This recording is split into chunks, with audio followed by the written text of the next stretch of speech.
I'm Anne, and I've been married to my kind husband for 3 years. We were very close, though we didn't have kids yet. We both looked forward to having children one day, until something happened that changed everything.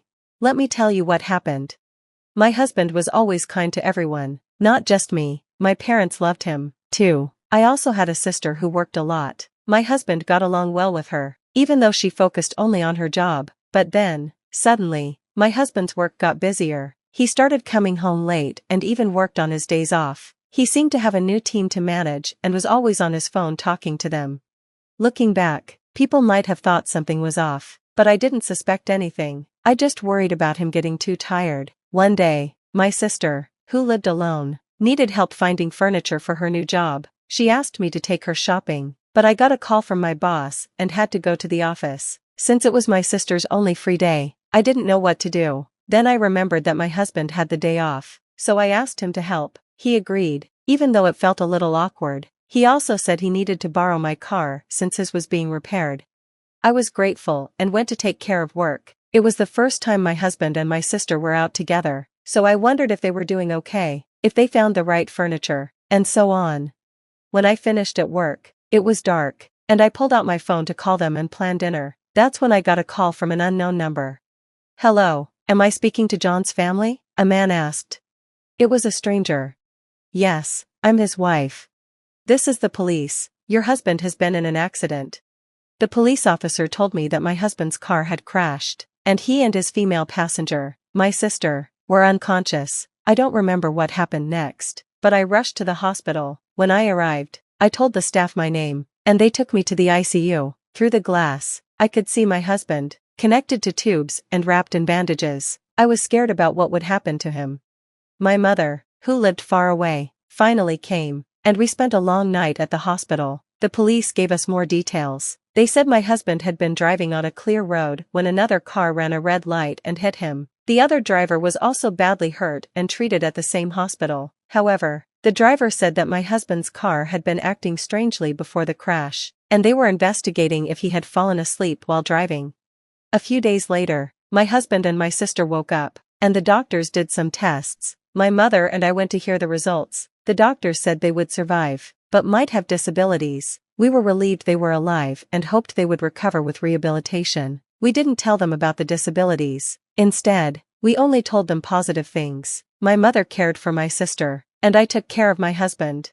At first, my husband was in shock from the accident. He felt terrible about what had happened to me, my mother, and my sister, but over time, he started to change. He became frustrated with his injured leg, the hospital treatments, and having to quit his job. It all made him irritable, and he couldn't control his frustration. Despite that, I kept going to the hospital because I knew he needed support, and I wanted to help him through it.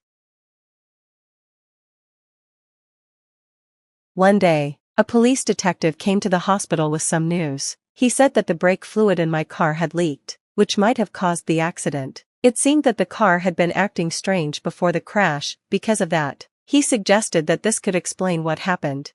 The woman who hit my car wasn't doing well either, and her mother came to apologize. This was the first time I met her. After that, things with my husband got worse. He started getting angry at me more often. He was upset that I could still move around while he couldn't. He also didn't like that I couldn't be at the hospital for long because of my work. He started ordering me around, yelling at me when I didn't do things the way he wanted. He threw things, complained about his hospital room, and even got mad when I went out to buy my own lunch. His demands kept growing.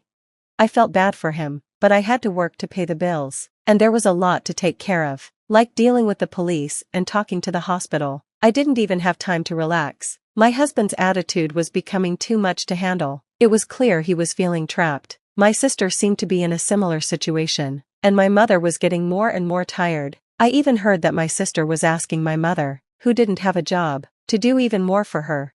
When I couldn't visit the hospital, I heard that both my husband and my sister were told they would be paralyzed even after rehabilitation. Then, I found out about the brake fluid leak in my car. My sister said to me, "I heard your car had a problem. You're the one who was supposed to take care of it. I can't work, and I can't get better because of this. Mom is tired, and your husband is the same. You're going to have to take care of both of us forever."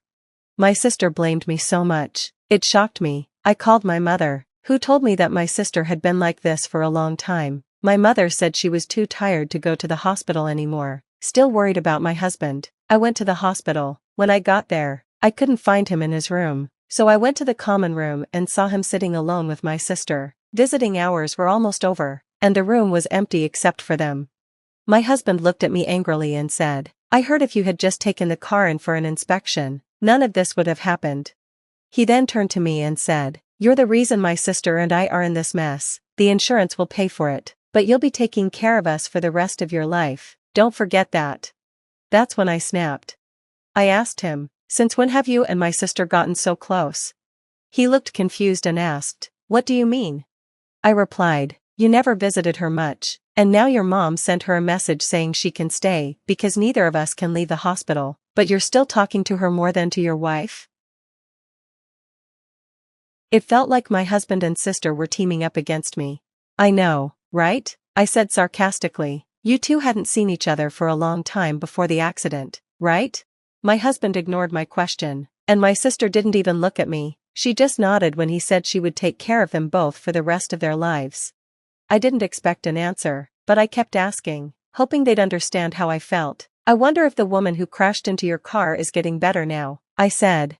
"How should I know? She ran a red light and hit us. It's unbelievable," my husband replied. "Yeah, it was terrifying. We really need to make sure we get compensation from her. I was so close to getting a promotion too," my sister added. I couldn't just sit there and listen to them complain, so I decided it was time to tell the truth. "I need to tell you something," I said. "What is it?" they both asked. "First of all, I had my car inspected before the accident." "You did? Then the dealer should be sued. They must have known the brake fluid was leaking. Right?" "So, you knew?" my sister asked. "Right after the accident, the police contacted me. They wanted to know the cause, so they asked to see my dashcam footage, but my old camera doesn't record sound, and it doesn't start recording right after an accident, so you couldn't get anything from it." "I see," my husband said, looking confused. "But I got a new dashcam," I continued. My sister's face went pale. "What?" "I also installed a camera inside the car," I added. Her face went even paler. "You know, modern dashcams start recording even with a small shake. The police contacted me and said they had seen the footage." My husband and sister both froze. I could see the shock on their faces. "You two were up to something, weren't you?" I asked, confronting my sister. "What do you mean? Did you do something to the car?" my husband asked, starting to panic. "Why are you talking to my sister like that? Don't talk to her like she's your girlfriend," my husband shouted.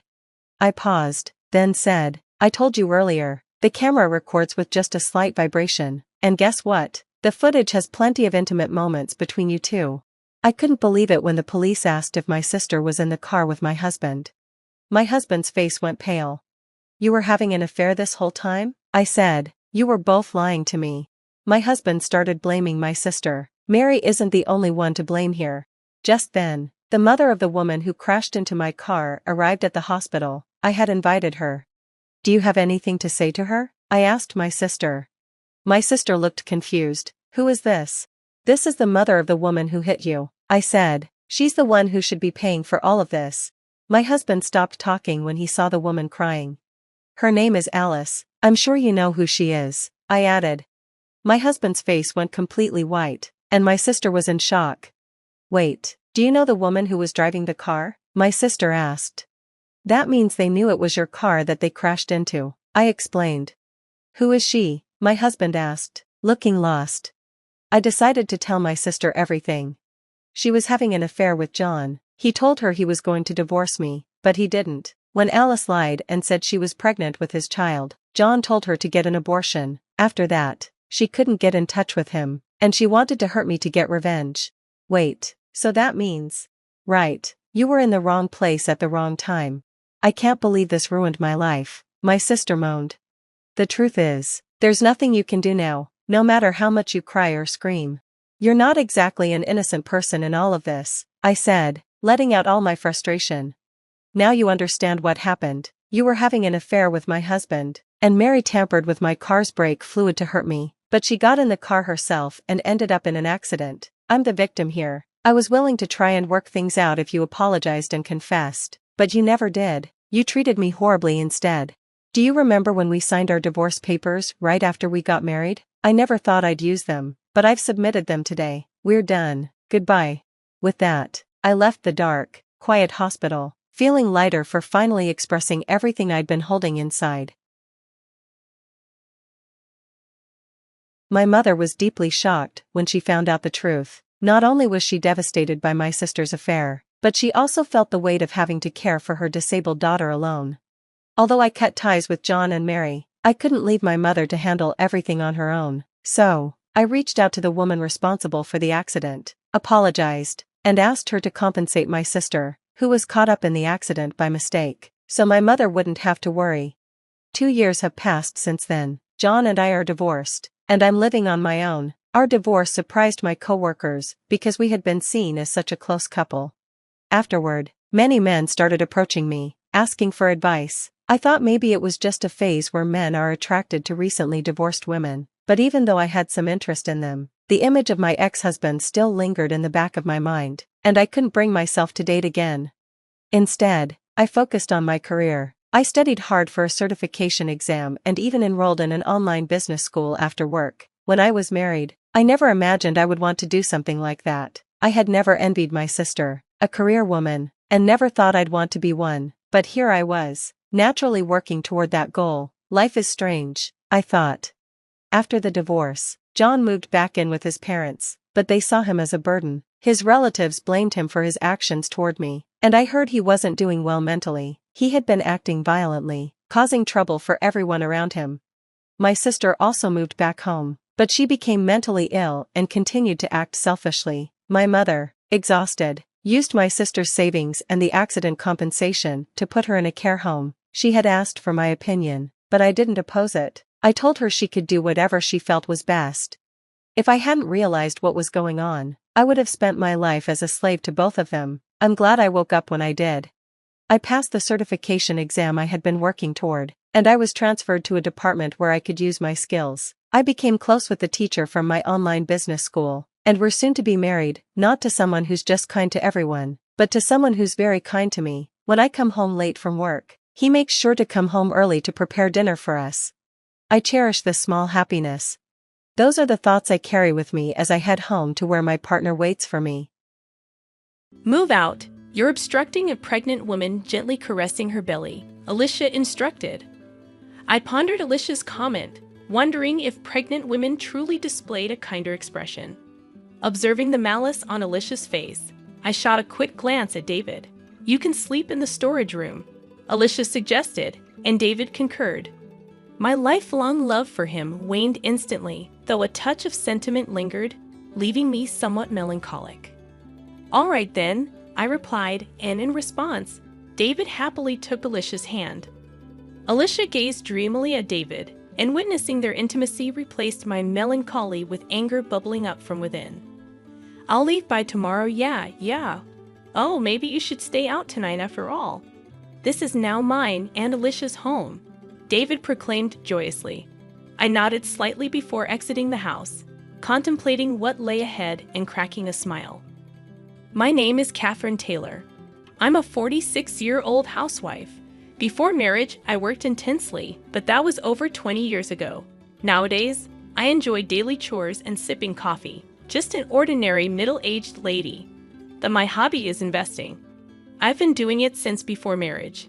Recently, I've been earning significant dividends, treating myself to lavish hotel brunches and spa visits, leading a pretty elegant life. My husband, David, is 40 years old, a salesman for a major company. He's gained quite a bit of weight, and frankly, he's been rather smelly lately. But he's good with words, given his profession. He may look big, but I love him.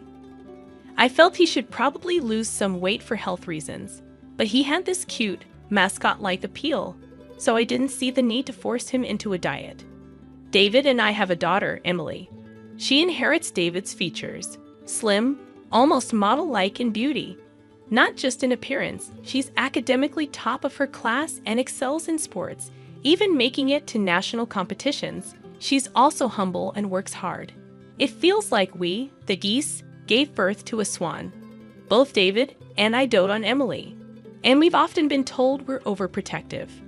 David has a bit of a weak spot for younger women, but he chose to marry an older woman like me and cherished our family. So I thought a little wandering gaze here, and there was inevitable. We lived in a condo we bought around the time Emily was born, but it was getting old, and they were considering raising the maintenance fees. Recently, amidst all this, Emily decided to share an apartment near her college. At the same time, one of my relatives approached us about inheriting a now vacant house. David and I decided to renovate that house and move there. But who could have known that this would cause issues between David and me, which have been smooth sailing up until then? The condo we had was a 4-bedroom, including a guest room, but the new house is just 2 bedrooms. Although it's smaller than before, considering our retirement, we made it a single story, and it's been very comfortable. One of the rooms, which serves as a study and a guest room, can be divided to make an additional room for Emily if she ever comes back.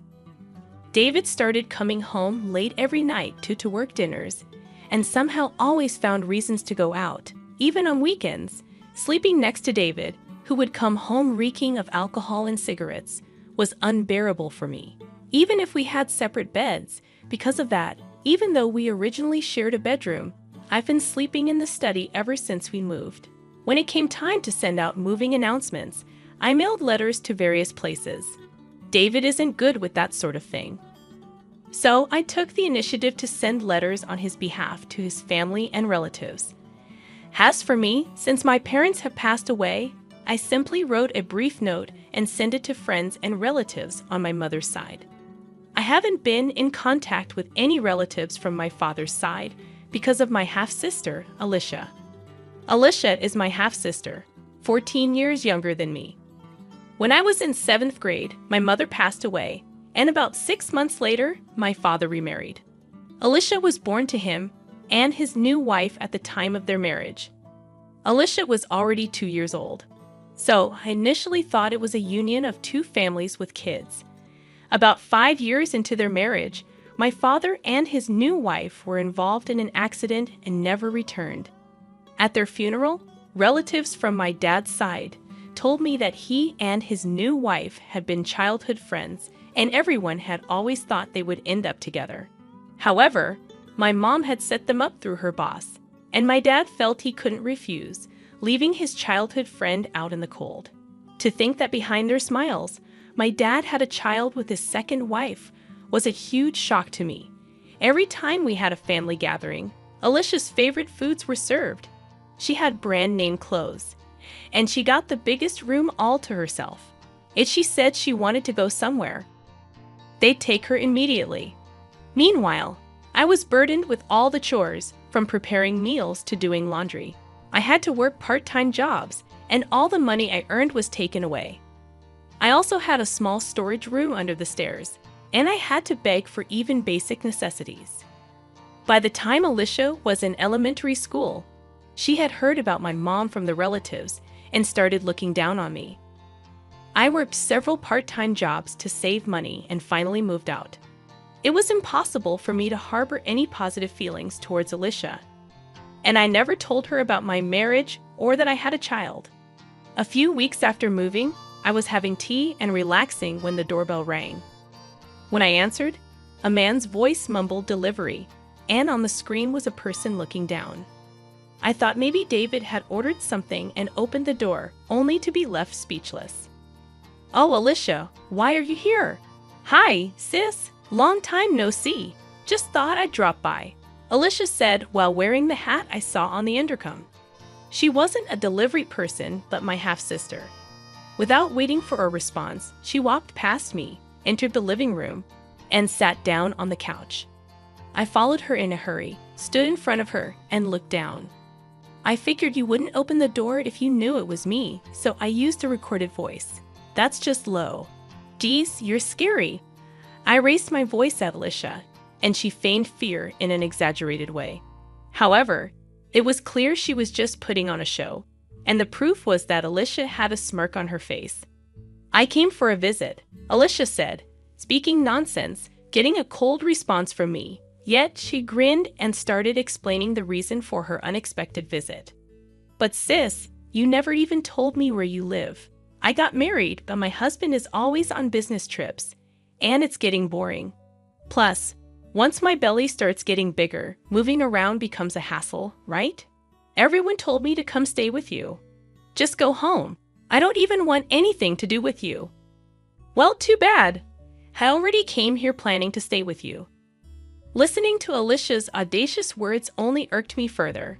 Under my breath, I muttered, "Typical of a kleptomaniac's daughter." Hearing that, my anger reached its peak. "Get out. I never want to see your face again." "What's all the fuss about?" "People outside can hear you," David said. I was at a loss for words, surprised by David's unexpected return at such an odd hour. As I struggled to explain, Alicia stood up and walked over to David, intertwining her arm with his. David didn't seem to mind. In fact, he looked quite pleased. "Oh, Alicia here. Welcome, David. My sister was being mean. I thought it'd be nice to stay with you until the baby is born. But is that okay?" "Of course. I'd be thrilled if you're okay with it.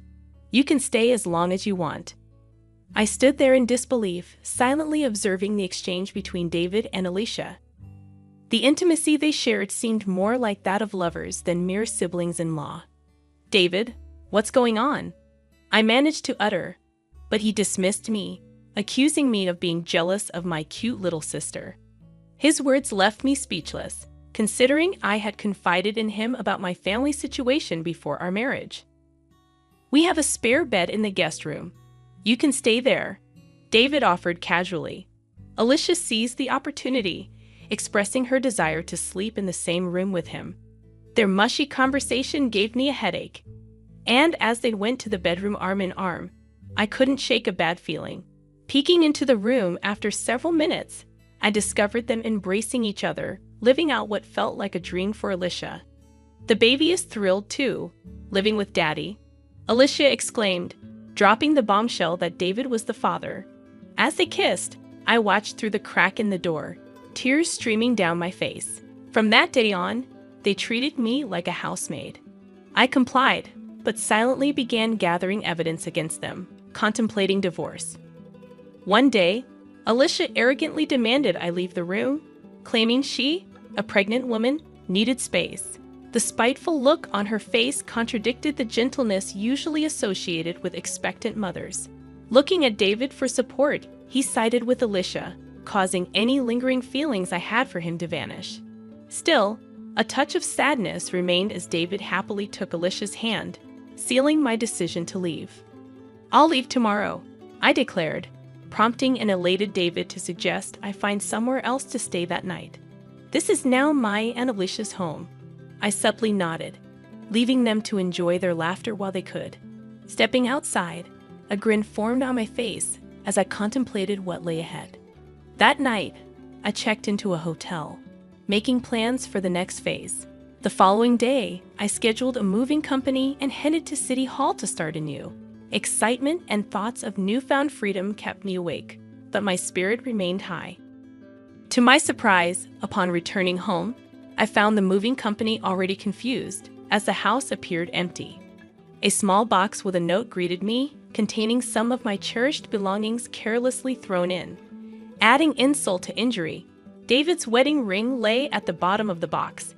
Anger surged within me as I discovered the house in disarray, with evidence of David and Alicia's escapades. I led the movers to pack their belongings, then found a note on the dining table announcing David and Alicia's 6-day trip abroad and requesting the house to be cleaned. The note mentioned that the divorce would be finalized upon their return. David's utter self-centeredness left me dumbfounded, but his absence made executing my plan much easier and secretly grateful that I had the movers pack all my belongings. I left David's wedding ring on the kitchen counter before departing the house. After some contemplation, I purchased a place near Emily's university, which happened to be on sale. The one-bedroom apartment was cozy, and I cherished the solitude it offered. On the day David and Alicia were set to return, my phone incessantly rang. Without checking, I knew it was them. Answering with a nonchalant hello, I was met with David's frantic voice demanding an explanation. "What the hell is going on?" he shouted. Remaining calm, I replied, "What do you mean? What's going on?" David, fuming, informed me that the house was gone.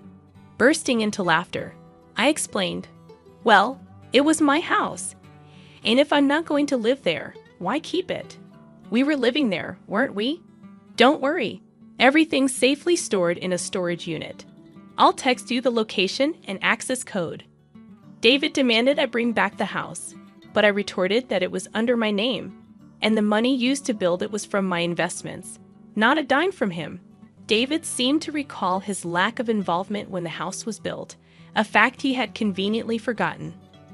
Claiming the baby to be his niece or nephew, David pleaded for me to do something about the house, as Alicia was in a tough spot.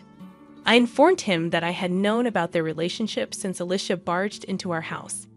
I had been gathering evidence, including recordings from a high-end baby monitor Alicia had me buy during a fit. The monitor captured everything, even in the pitch dark. Upon revealing this, David was at a loss for words. Cheerfully, I mentioned that the mailbox might have something for him. David checked it, discovering a certified mail. I explained that it was about the payment, and there was one for Alicia too. Unfazed, I insisted it was compensation for their betrayal. Ignoring his plea to talk to his lawyer, I ended the call.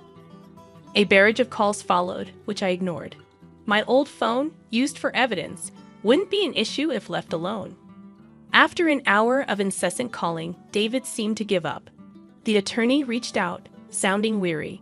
The next morning, a relative from my father's side called on my new phone, likely having obtained the number from Alicia. Expecting scolding, I recorded the call. The relative demanded an apology to Alicia, who was pregnant, and insisted on a new house as compensation. Unyielding, I refused to apologize to the woman who had an affair with my husband. I asserted that Alicia should apologize and pay compensation. When accused of being a kleptomaniac's child, I retaliated, stating that Alicia's actions were reflective of her father's betrayal. I instructed them to relay a message to Alicia to never get involved with me again, though I doubted she would have the chance. Hanging up on the babbling relatives, I felt the refreshing release of pent-up emotions. I contacted my lawyer, determined to bring Alicia and David to justice. The thirst for revenge lingered until I witnessed the dumbfounded expressions on their faces during our discussion at the lawyer's office. Alicia appeared utterly miffed, while David wore a grumpy expression, showing no remorse. Surprisingly astounded, rather than angry at their self-centered comments, I laid out divorce papers in front of them, accompanied by another set, the marriage license, offering a reduction in compensation if they signed the latter. David snatched the pen from me and signed without hesitation. Alicia, smirking, followed suit. Placing the signed documents in a folder, I gave them a big smile.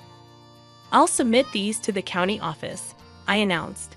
Alicia, with a dumbfounded expression, tried to argue, but I revealed that the divorce was already finalized in mediation the day before.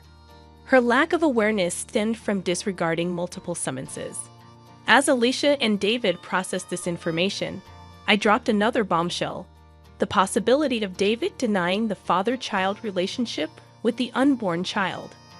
Alicia stared in shock, and David, realizing the potential consequences, looked pale. Between compensation and child support for another man's baby, I wished them luck. However, David attempted to reconcile, citing Emily's presence. Just as he changed his tune, the lawyer's office door swung open, revealing Emily. Her harsh words stunned David, frozen in shock, while Alicia, insulted, shook with rage. Emily cut ties with David, expressing her intention to live with me, referring to Alicia as that loose woman. Unable to respond, Alicia faced Emily's verbal onslaught. I delivered the final blow, revealing David's financial limitations and asserting ownership of the house and car. Alicia's plan to extract money seemed to unravel, leaving her pale and stunned. As I left with my lawyer and Emily, I left them to their newfound reality. That evening, having dinner with Emily for the first time in a while was delightful. I filed for divorce, and around the time Alicia's waiting period for remarriage had passed, David and Alicia submitted their marriage license. The witness section bore my signature, along with Alicia's ex-husband, who had shared crucial information. News circulated that David, involved in an affair with Alicia at work, got fired for misusing travel expenses for secret getaways. He now struggles with part-time jobs. Alicia, taking care of the child, faces financial difficulties after being dumped by her boyfriend. Her attempt to sabotage my family had backfired. Meanwhile, Emily enjoys college life, and I've been leading a relaxed life with my stock dividends. Surprisingly, I've developed a closer bond with Alicia's ex-husband, who affectionately calls me Catherine. Recently, he reached out for an important talk, making me feel a bit restless as I sit in front of my vanity, my face flushed like a smitten young woman.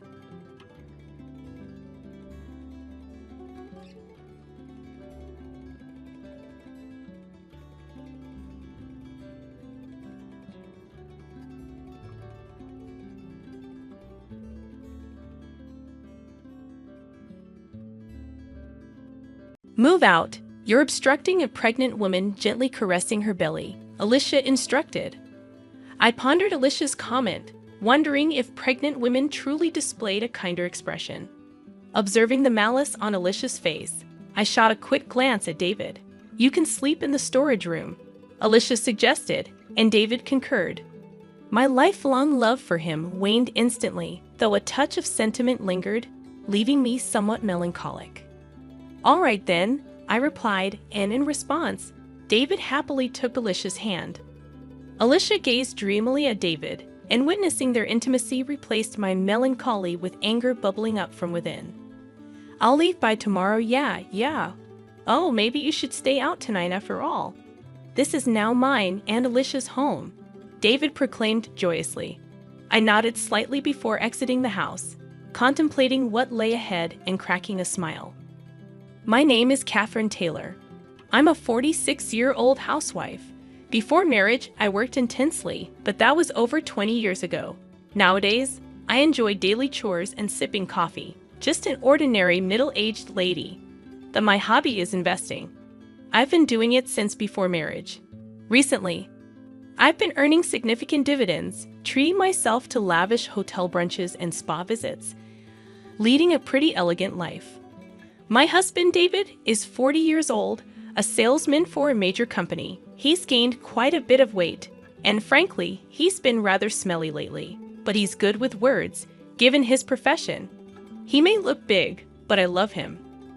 I felt he should probably lose some weight for health reasons, but he had this cute, mascot-like appeal, so I didn't see the need to force him into a diet. David and I have a daughter, Emily. She inherits David's features. Slim, almost model-like in beauty. Not just in appearance, she's academically top of her class and excels in sports, even making it to national competitions. She's also humble and works hard. It feels like we, the geese, gave birth to a swan. Both David and I dote on Emily, and we've often been told we're overprotective. David has a bit of a weak spot for younger women, but he chose to marry an older woman like me and cherished our family. So I thought a little wandering gaze here, and there was inevitable. We lived in a condo we bought around the time Emily was born, but it was getting old, and they were considering raising the maintenance fees. Recently, amidst all this, Emily decided to share an apartment near her college. At the same time, one of my relatives approached us about inheriting a now vacant house. David and I decided to renovate that house and move there. But who could have known that this would cause issues between David and me, which have been smooth sailing up until then? The condo we had was a 4-bedroom, including a guest room, but the new house is just 2 bedrooms. Although it's smaller than before, considering our retirement, we made it a single story, and it's been very comfortable. One of the rooms, which serves as a study and a guest room, can be divided to make an additional room for Emily if she ever comes back. David started coming home late every night to work dinners, and somehow always found reasons to go out, even on weekends. Sleeping next to David, who would come home reeking of alcohol and cigarettes, was unbearable for me. Even if we had separate beds, because of that, Even though we originally shared a bedroom, I've been sleeping in the study ever since we moved.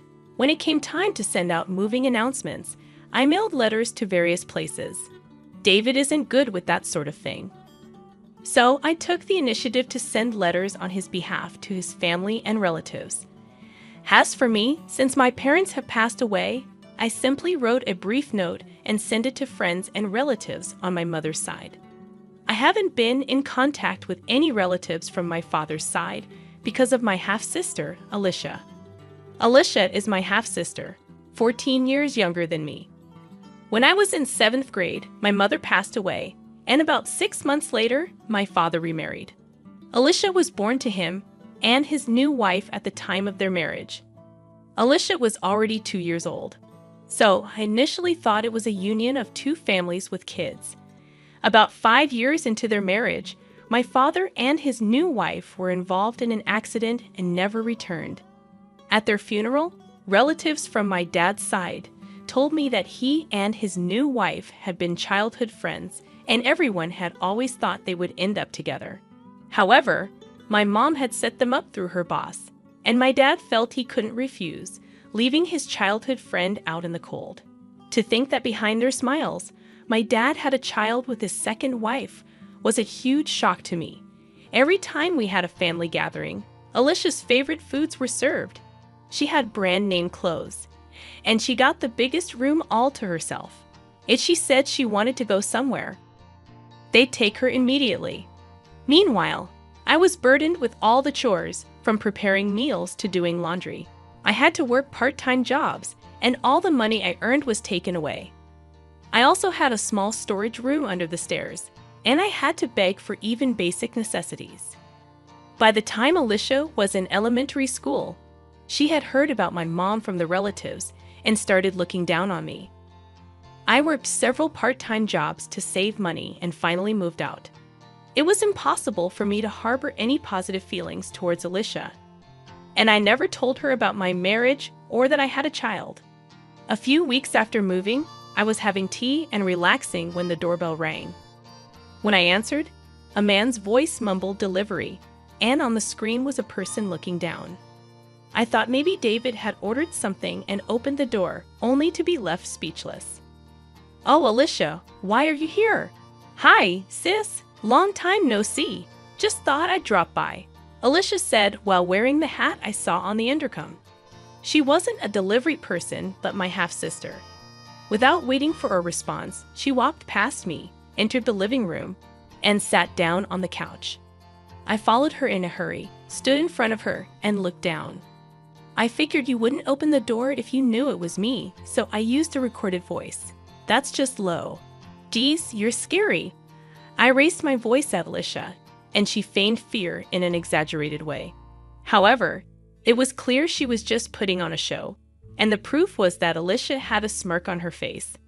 "I came for a visit," Alicia said, speaking nonsense, getting a cold response from me. Yet she grinned and started explaining the reason for her unexpected visit. "But sis, you never even told me where you live. I got married, but my husband is always on business trips, and it's getting boring. Plus, once my belly starts getting bigger, moving around becomes a hassle, right? Everyone told me to come stay with you. Just go home. I don't even want anything to do with you." "Well, too bad. I already came here planning to stay with you." Listening to Alicia's audacious words only irked me further. Under my breath, I muttered, "Typical of a kleptomaniac's daughter." Hearing that, my anger reached its peak. "Get out. I never want to see your face again." "What's all the fuss about?" "People outside can hear you," David said.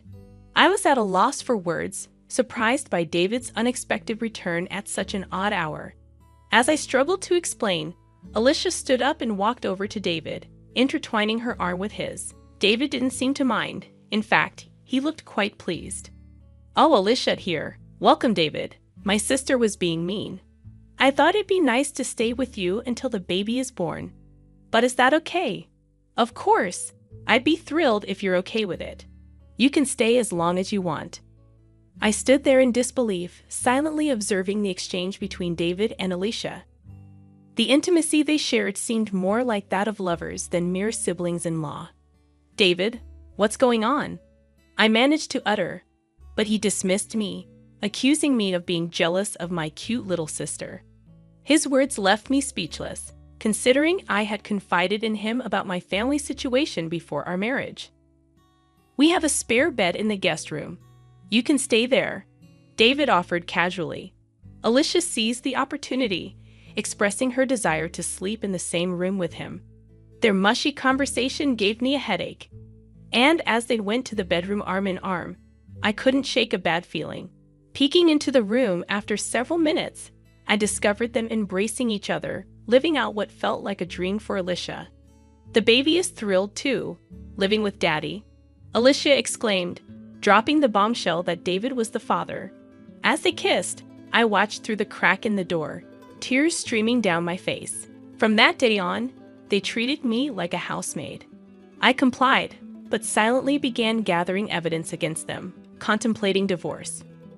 One day, Alicia arrogantly demanded I leave the room, claiming she, a pregnant woman, needed space.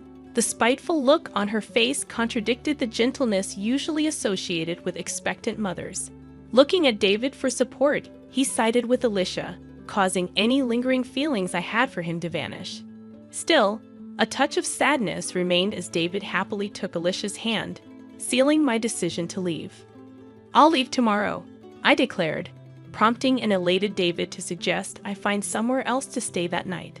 "This is now my and Alicia's home." I subtly nodded, leaving them to enjoy their laughter while they could. Stepping outside, a grin formed on my face as I contemplated what lay ahead. That night, I checked into a hotel, making plans for the next phase. The following day, I scheduled a moving company and headed to City Hall to start anew. Excitement and thoughts of newfound freedom kept me awake, but my spirit remained high. To my surprise, upon returning home, I found the moving company already confused, as the house appeared empty. A small box with a note greeted me, containing some of my cherished belongings carelessly thrown in. Adding insult to injury, David's wedding ring lay at the bottom of the box. Anger surged within me as I discovered the house in disarray, with evidence of David and Alicia's escapades. I led the movers to pack their belongings, then found a note on the dining table announcing David and Alicia's 6-day trip abroad and requesting the house to be cleaned. The note mentioned that the divorce would be finalized upon their return.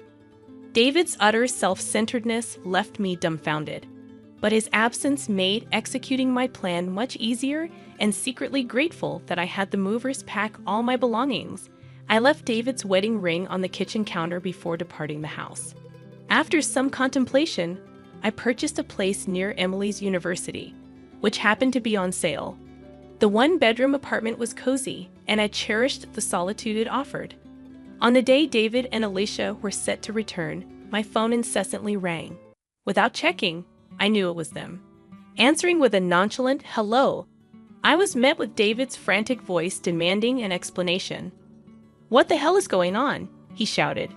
Remaining calm, I replied, "What do you mean? What's going on?" David, fuming, informed me that the house was gone. Bursting into laughter, I explained, "Well, it was my house, and if I'm not going to live there, why keep it? We were living there, weren't we? Don't worry, everything's safely stored in a storage unit. I'll text you the location and access code."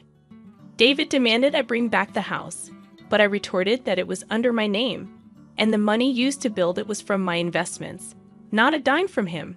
David seemed to recall his lack of involvement when the house was built, a fact he had conveniently forgotten.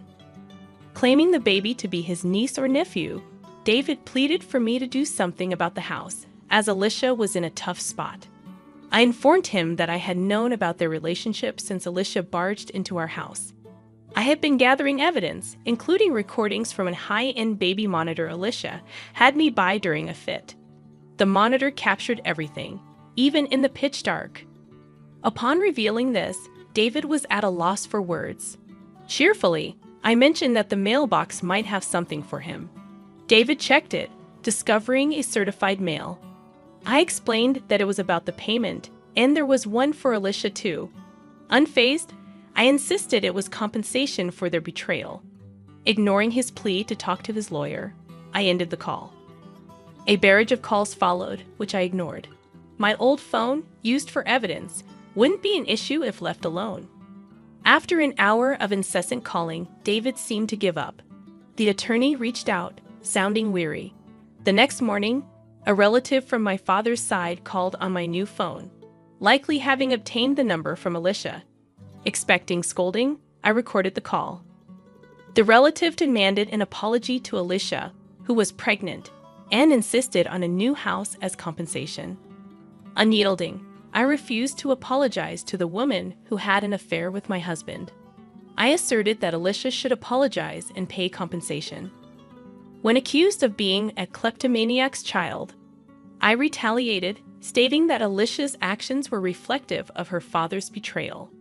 I instructed them to relay a message to Alicia to never get involved with me again, though I doubted she would have the chance. Hanging up on the babbling relatives, I felt the refreshing release of pent-up emotions. I contacted my lawyer, determined to bring Alicia and David to justice. The thirst for revenge lingered until I witnessed the dumbfounded expressions on their faces during our discussion at the lawyer's office. Alicia appeared utterly miffed, while David wore a grumpy expression, showing no remorse.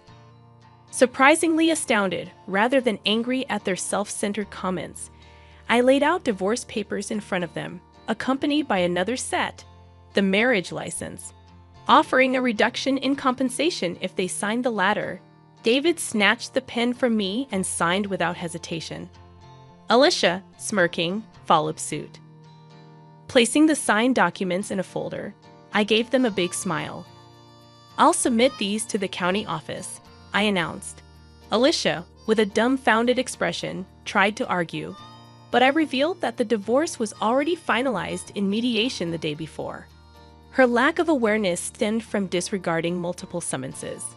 As Alicia and David processed this information, I dropped another bombshell: the possibility of David denying the father-child relationship with the unborn child. Alicia stared in shock, and David, realizing the potential consequences, looked pale. Between compensation and child support for another man's baby, I wished them luck. However, David attempted to reconcile, citing Emily's presence. Just as he changed his tune, the lawyer's office door swung open, revealing Emily. Her harsh words stunned David, frozen in shock, while Alicia, insulted, shook with rage. Emily cut ties with David, expressing her intention to live with me, referring to Alicia as that loose woman.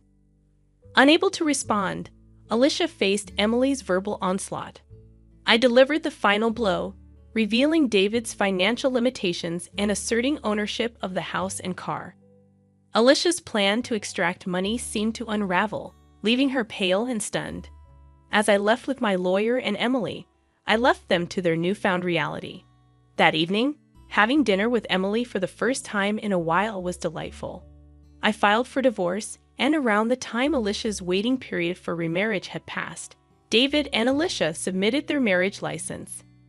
The witness section bore my signature, along with Alicia's ex-husband, who had shared crucial information. News circulated that David, involved in an affair with Alicia at work, got fired for misusing travel expenses for secret getaways. He now struggles with part-time jobs. Alicia, taking care of the child, faces financial difficulties after being dumped by her boyfriend. Her attempt to sabotage my family had backfired. Meanwhile, Emily enjoys college life, and I've been leading a relaxed life with my stock dividends. Surprisingly, I've developed a closer bond with Alicia's ex-husband, who affectionately calls me Catherine. Recently, he reached out for an important talk, making me feel a bit restless as I sit in front of my vanity, my face flushed like a smitten young woman.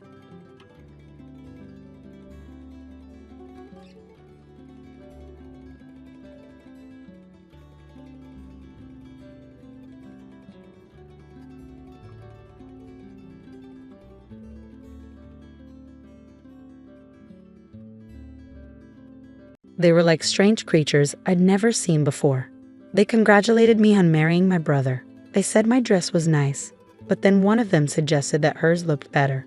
I felt like saying that might hurt the bride's feelings. It was supposed to be the happiest day of my life. In the room where the bride was getting ready, I was surprised by my sister-in-law and mother-in-law. They made rude comments with a sassy attitude. I couldn't believe how they talked down to me, and my sister-in-law's outfit was outrageous. Her dress was so white it could have been mistaken for a wedding dress, and it showed off her thighs through a slit. She even had fur wrapped around her off-shoulder design. My mother-in-law looked at her daughter with so much love. Meanwhile, my husband looked at them with a cold expression. I never thought I'd experience such bullying on my wedding day. It was too much to handle. Looking back, it's no wonder my sister-in-law's attempts at matchmaking never worked out, considering how she behaved even at someone else's wedding. My name is Anaya. I was born in a coastal town and grew up in a normal family. When I went to a state university, I stayed with my grandma, who lived nearby.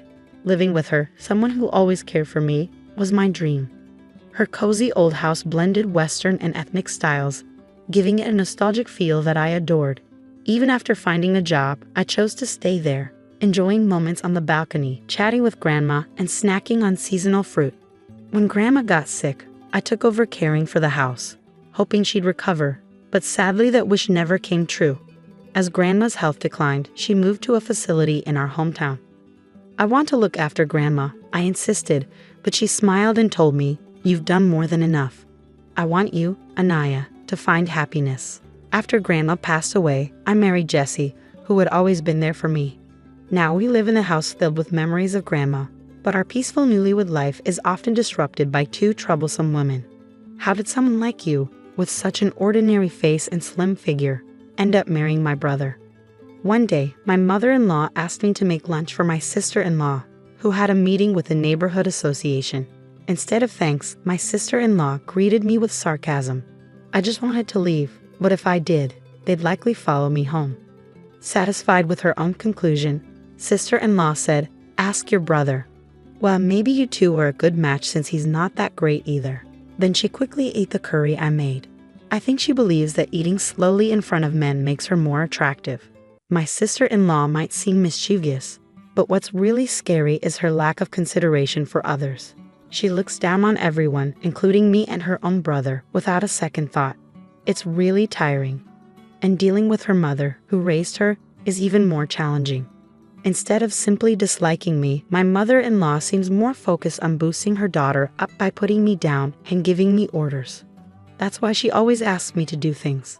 If I don't pay attention to her daughter, she'll either keep calling me or show up at my door nonstop.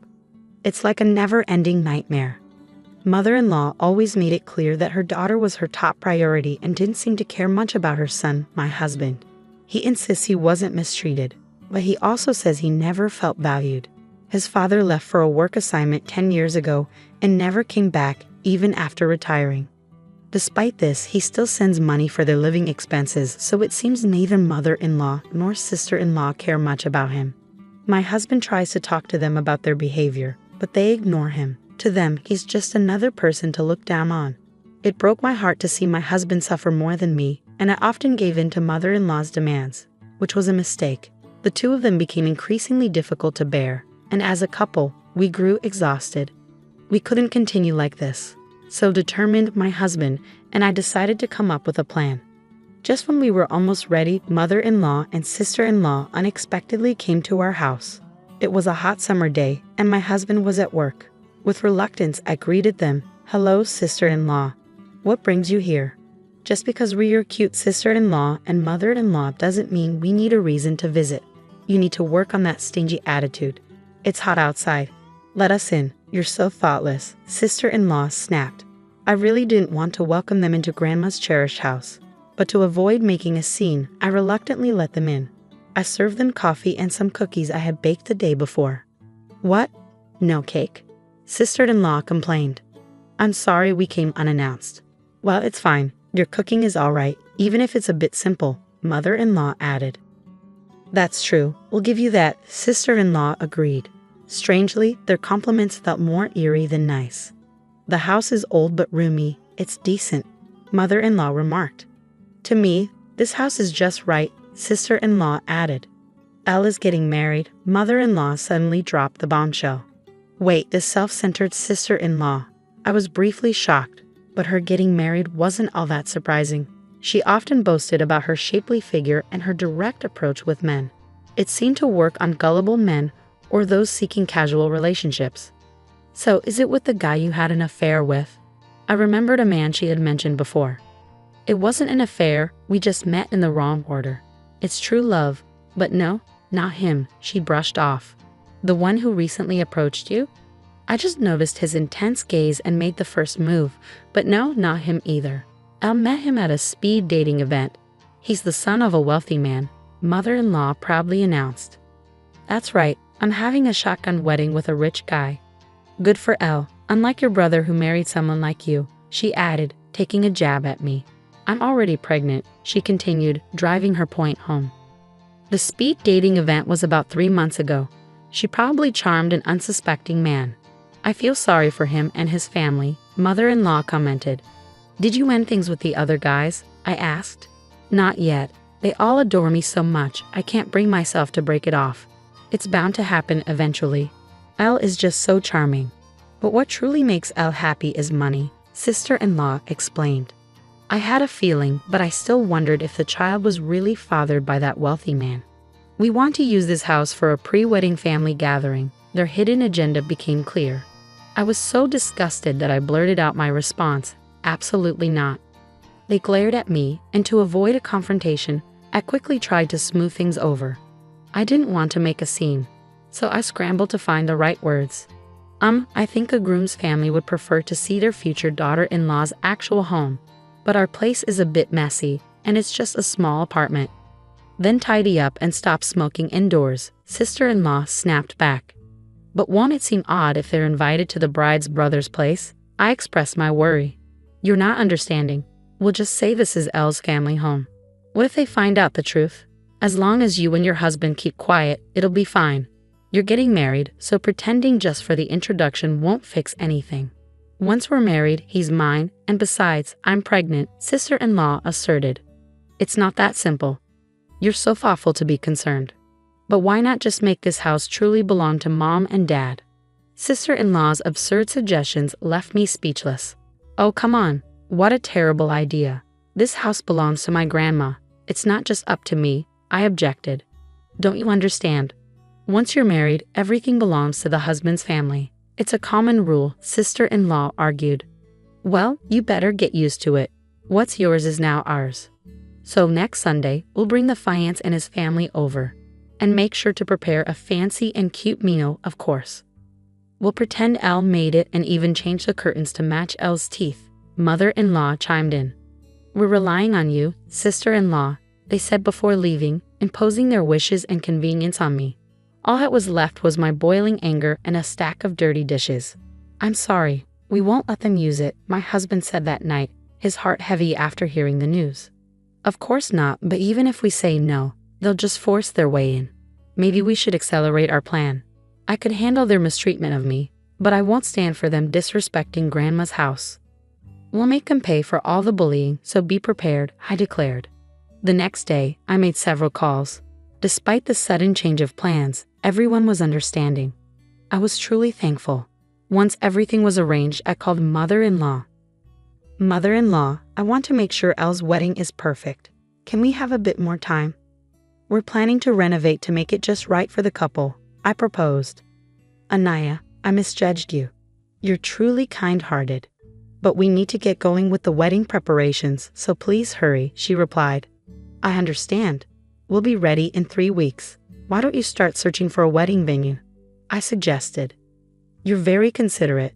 It's almost surprising. But yes, we'll leave the introduction to you and focus on the wedding, she agreed. Was this our first pleasant conversation and perhaps our last? Those two won't suspect a thing, and they won't set foot in this house until the day of the wedding. Okay, we're going to be really busy starting today, my husband said. We had a very close deadline.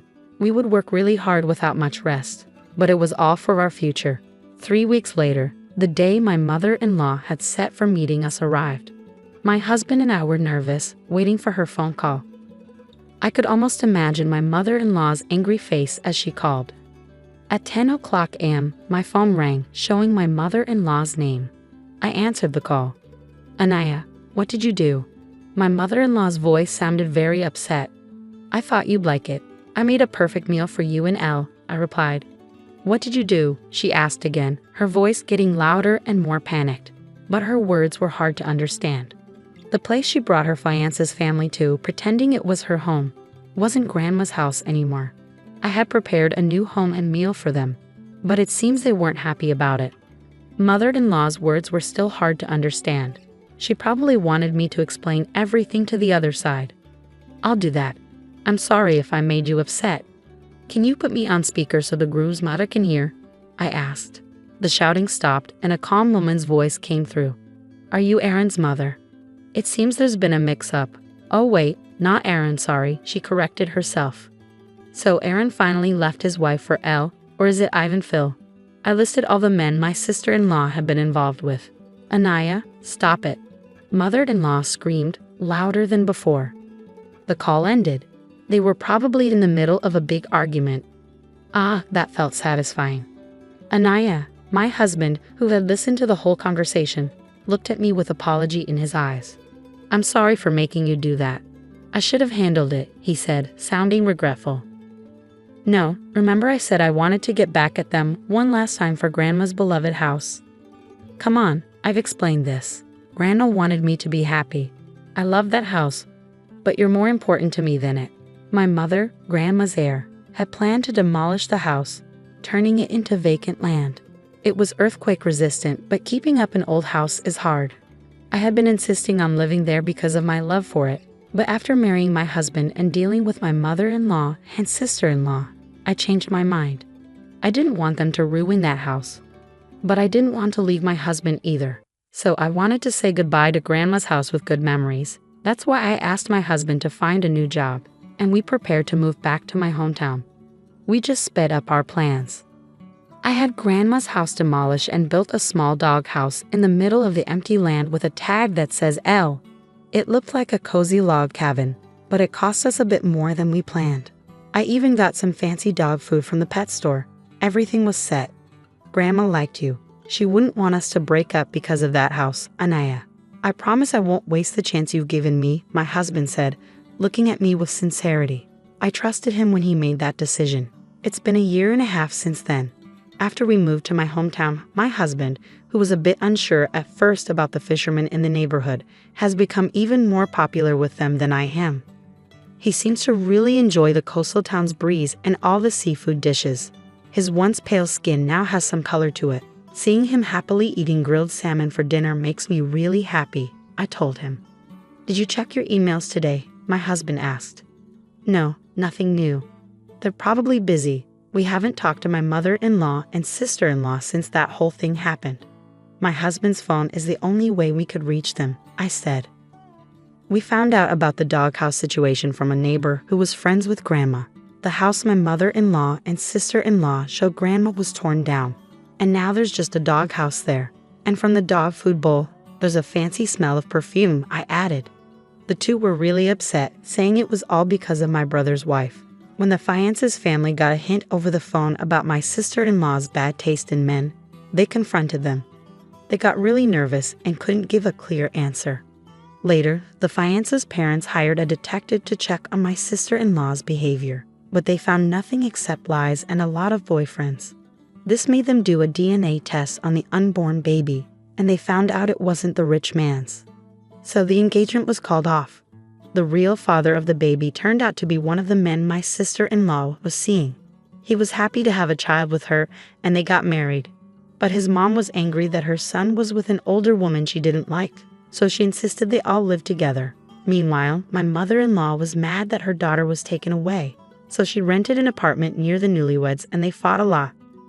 My sister-in-law, who wanted to marry rich and have an easy life, now looks tired from dealing with her mother-in-law and doing housework and taking care of the baby. But the good part is, her husband really loves the baby, so they're managing on their own. My husband's phone rings. Oh, it's an invitation for drinks from my father-in-law. Your dad really likes you, I mentioned. I like hearing his stories, and my mother-in-law always makes my favorite food. I see now that my own mom never cared to know what I liked. This is what having a family feels like, my husband whispered. "Don't worry, you'll be the kind of parent who knows all their child's favorites," I comforted him. As I said this, I gently rubbed my growing belly and he smiled warmly. "I feel like we can make that happen in this house," he said, looking at the caramel-colored beam on the ceiling. "It's a special beam we kept from Grandma's house when we tore it down. We put it in our new home as a reminder of Grandma. It was my husband's idea to keep the beam, even when I wanted to start fresh. That's why I chose to build our future with him. Let's make this house just as wonderful as Grandma's," I declared. "Yes, definitely," my husband agreed. "In this peaceful coastal town where you can hear the waves, our little house stands. This is where we'll create our happiness."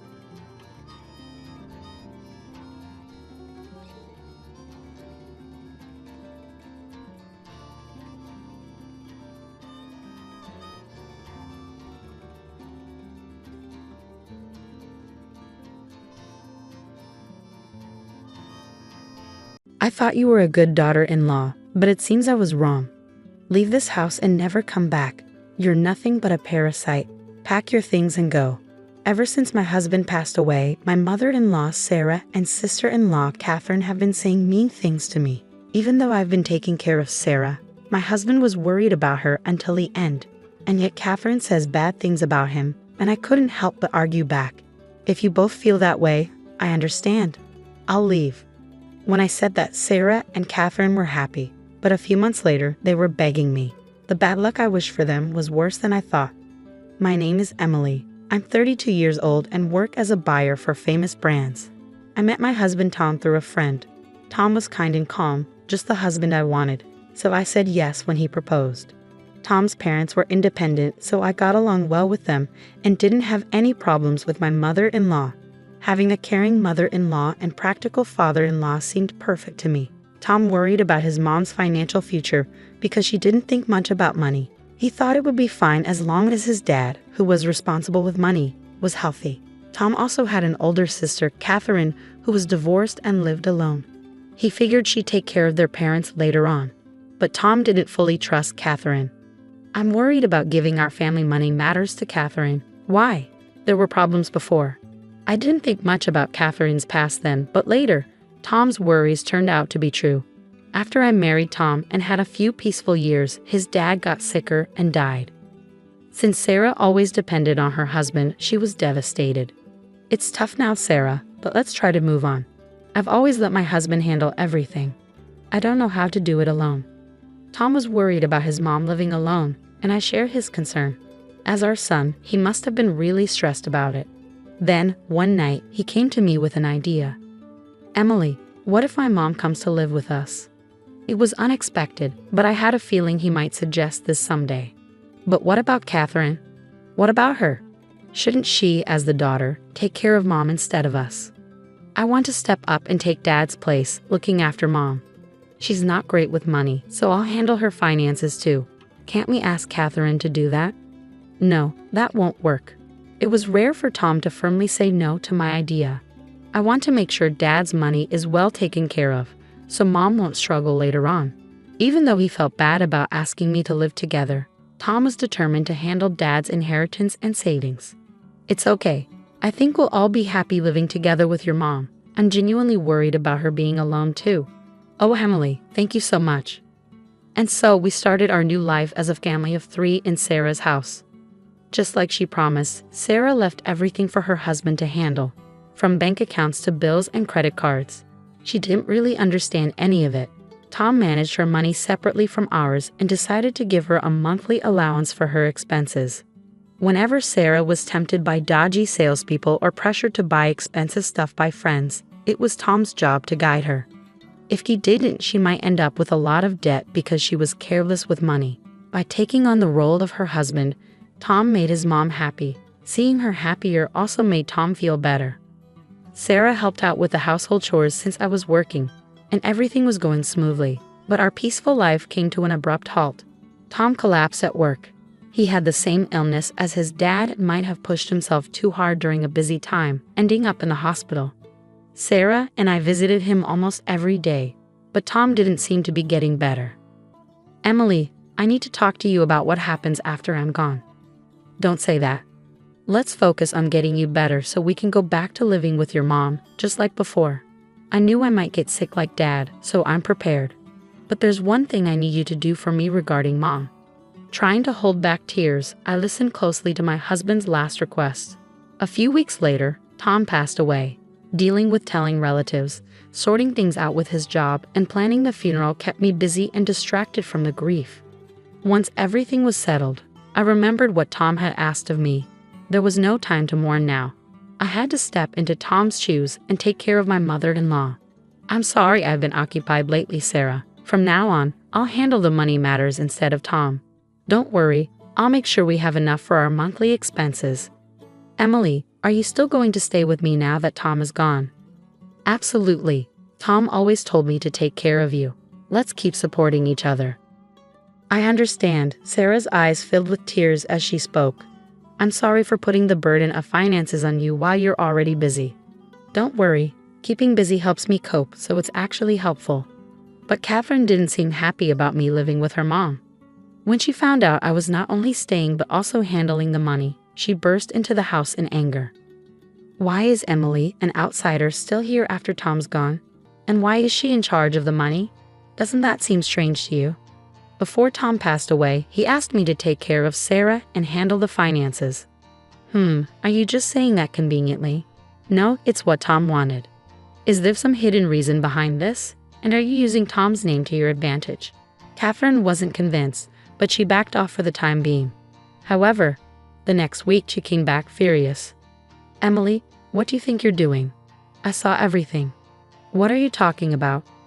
You're having an affair, aren't you? An affair? I saw you going into a men's store and dining at a fancy restaurant with a man. Are you using Tom's money on your lover? That's not true. I haven't spent any money like that on someone else. Your excuses won't cut it. It hasn't been long since Tom passed away, and you're already moving on to someone new. Have you no shame? Mother, don't you agree? Influenced by Catherine's words, Sarah started to doubt me too. Emily, is it true? No, that's not what happened. I'm just following Tom's wishes, I tried to explain, but Catherine interrupted me. How dare you bring up Tom's name after cheating on him? How could you sink so low? I fell silent, feeling the cold stares from both Catherine and Sarah. Then Sarah spoke up. I used to think you were a good daughter-in-law, but I was wrong. I never want to see you again. Leave, Catherine chimed in triumphantly. That's right, parasites like you don't belong here. Determined not to let Tom's wishes go to waste, I endured it all. With that resolve, I remained silent.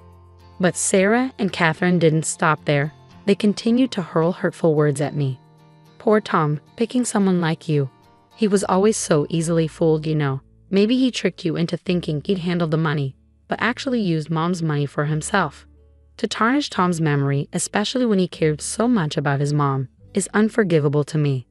I could handle them saying bad things about me, but I can't stand them insulting my late husband. I'm sorry, Tom, for not keeping our promise. I silently apologized to him as I turned to Sarah and Catherine. I understand. I'll leave like you both want. Hearing my words, the two exchanged looks and grinned. Finally seeing reason, huh? Leave the bank book here when you go. Sure. I handed over the bank book containing Sarah's living expenses and her husband's inheritance, then left the house. But 3 months later, I got a call from Sarah, whom I had distanced myself from. Emily, they're saying I can't pay my card bill. Why? What's happening? Maybe you spent too much and don't have enough left. You should check your balance using your bank book. Balance? How do I do that? It seems Sarah hadn't changed. She was still careless about money even after I left. As I thought this, Sarah started yelling at me angrily. This never happened when you were here. Suddenly after you left, the money's gone. You must have stolen it. I can't believe this. Come here right now. Furious, Sarah hung up the phone.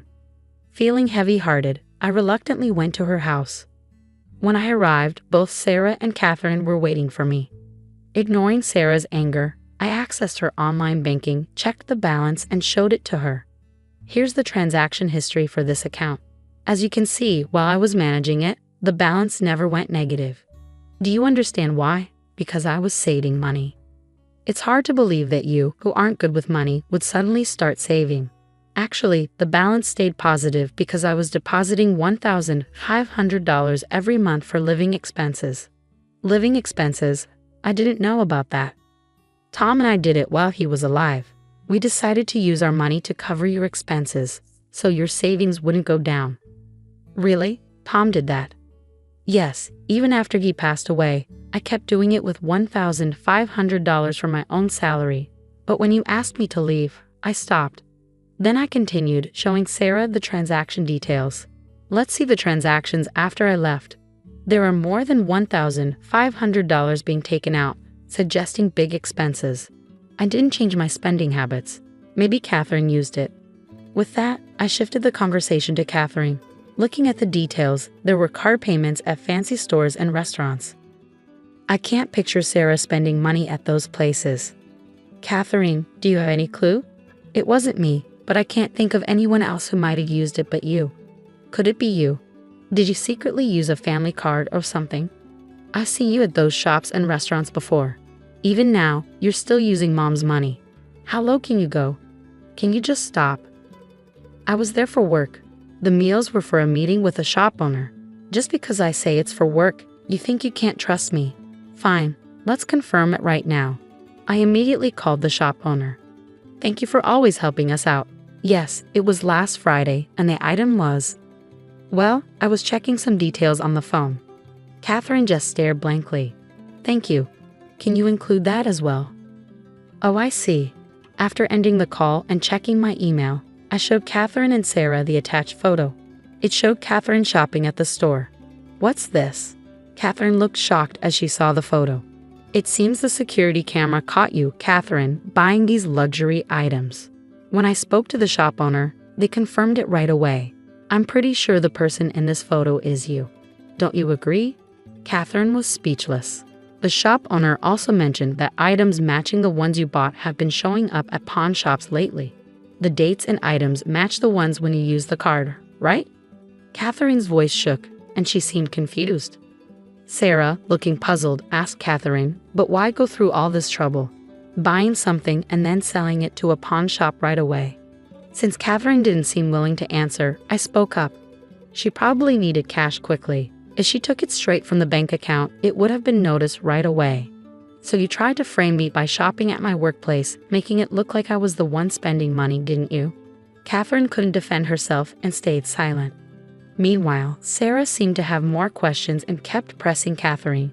Catherine, why do you need so much money? Well, I had debts to repay, Catherine confessed quietly. But I added more to her confession. You didn't tell Sarah about it, did you? Do you know why Catherine got divorced? It was because of her debts. Tom often mentioned how troubled he was because Catherine kept asking to borrow money. This has been going on since before Catherine got married. Even after she got married, Tom complained that Catherine's spending habits hadn't changed. You had debts. Sarah then remembered something. The money your father left you, Catherine. I gave you a bank book with the inheritance in it, didn't I? Don't tell me even that money. At Sarah's request, I checked the balance of the bank account where the inheritance was kept. Sarah, the bank account is completely empty. What? Completely empty. But a few days after I left the house, all the money was taken out of the account. No, this can't be. Sarah collapsed to her knees, yelling at Catherine in anger. What's the problem? I had to meet my repayment deadline. My father would have let me, his daughter, use the inheritance however I wanted. I can't believe Sarah is so stunned. It seems Tom was right all along. He always said letting Catherine handle money was risky. He probably saw this coming. Sarah gave Catherine a stern look. That money wasn't just for me, you know. You got your share of the inheritance, right? Who uses someone else's money? You're the one taking advantage of this house. Leave. We're done, Mom. Wait, didn't we agree that I would live here in Emily's place after she left? If I stay with someone like you, I'll end up in debt too. I expect you to return every cent of your father's inheritance. With those words, Sarah forcefully kicked Catherine out of the house. However, I'm unsure if it was the right outcome. Since then, we've lost all contact with Catherine, and Sarah never got back any of the misused inheritance. If she still had it, Sarah could have lived comfortably in her old age. But now, she lives in poverty and loneliness. On the other hand, Even though Catherine used the inheritance to pay off her debts, her spending habits didn't change, and she's accumulated even more debt. Without money to repay her debts, she keeps moving to avoid her loan sharks. Only now do I truly feel the weight of Tom's passing. Though things turned out differently from Tom's last wish, I believe I haven't done anything wrong. Tom wanted me to prioritize my happiness above all else. Living with Sarah and Catherine would have gone against Tom's wishes for our well-being. I believe he would understand. From now on, with memories of Tom in my heart, I'll take a new step forward.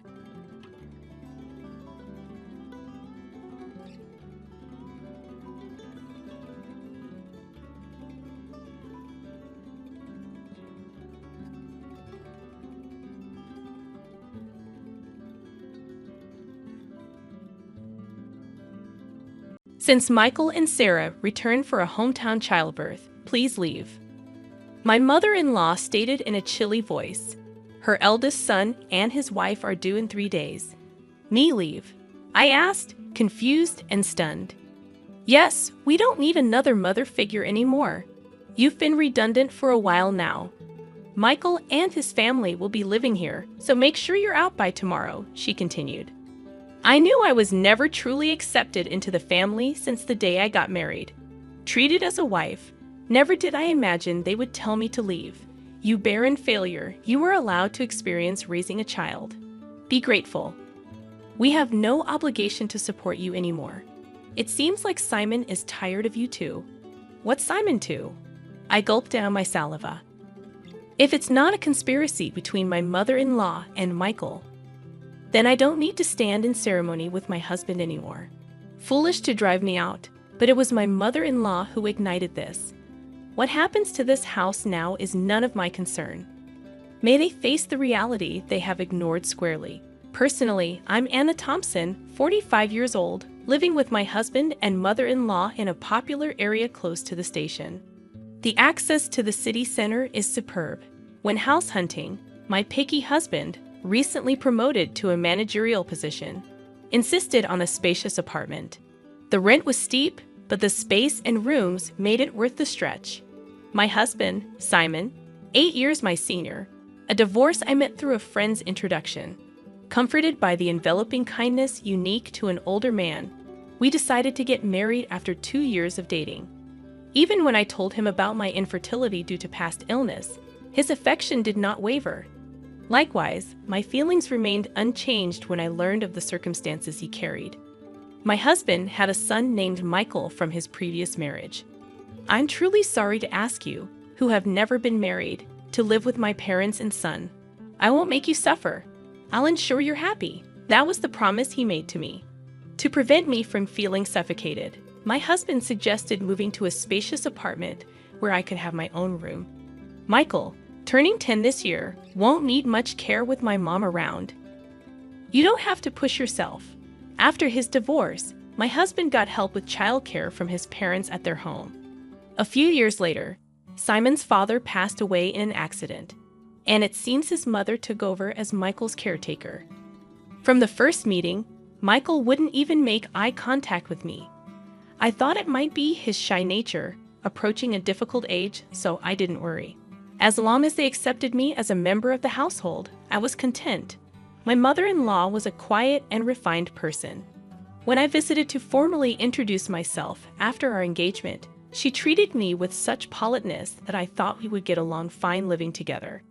I'll continue to prepare the meals as I have been. Simon comes home late, so it's okay if we eat at different times, right, Anna?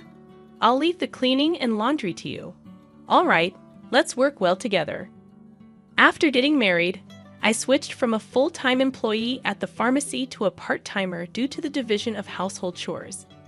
I started work a bit later in the morning, so I wouldn't get home until nearly 8 p.m. Dinner was always ready when I arrived, making me feel good about living together. My mother-in-law and Michael usually had dinner before I got home, so I was always eating alone. Even after getting married, I sometimes felt a sense of, is this it? But I came to accept that this was our family style. From the beginning, my mother-in-law never really liked me and didn't consider me part of the family at all.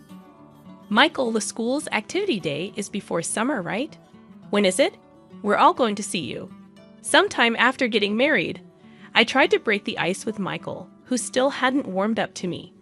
No, I mean, as Michael faltered, my mother-in-law interjected, "We'll go there, just Simon and me. Anna, you don't need to worry about it." I misunderstood her words, thinking she was just being considerate. "I can get the day off work. Let's all go together." "You don't need that. You're Simon's wife. And Mick's family has always been just Simon and me." I was quite shocked when I brought it up with my husband at night. He said, "Mom's been clinging to Michael. She probably thinks you're trying to take him away. I'll talk to her eventually."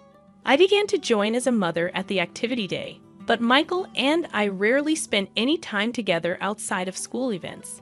Sometimes I could tell Michael wanted to say something, but my mother-in-law always cut in between us. I later found out that she had been bad-mouthing me to Michael. Anna said she could be happy with Simon if Michael weren't around. She's a terrible person. Dad must be deceived by her too. If a boy in his formative years hears such things, it wouldn't be strange for him to distrust me. It was a sickening story, but at that time, I hadn't imagined that my mother-in-law could do such a thing. After graduating high school, Michael immediately moved in with his girlfriend and left home. As soon as he started college, a year after he started working, he married her without a ceremony. Once Michael moved out, my mother-in-law surprisingly stopped doing housework altogether.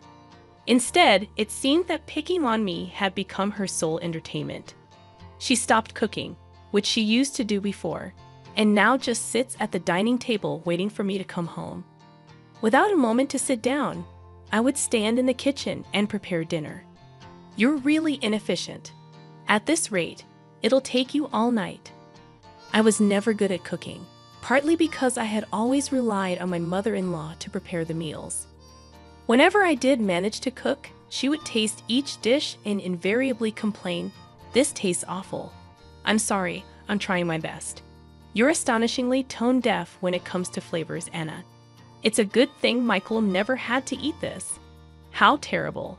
If she thought so, she might as well make it herself. But it seemed she just wanted to complain to me, not just about the meals, but she started nitpicking everything from the cleaning I never used to do to the laundry.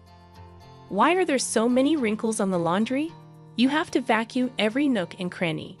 You really can't do anything right. Didn't your family teach you anything?" With that, my mother-in-law sighed while looking at me being belittled. Even about my family, I clenched my fists in frustration. "I don't know how you won over Simon, but I can't see much charm in you as a woman."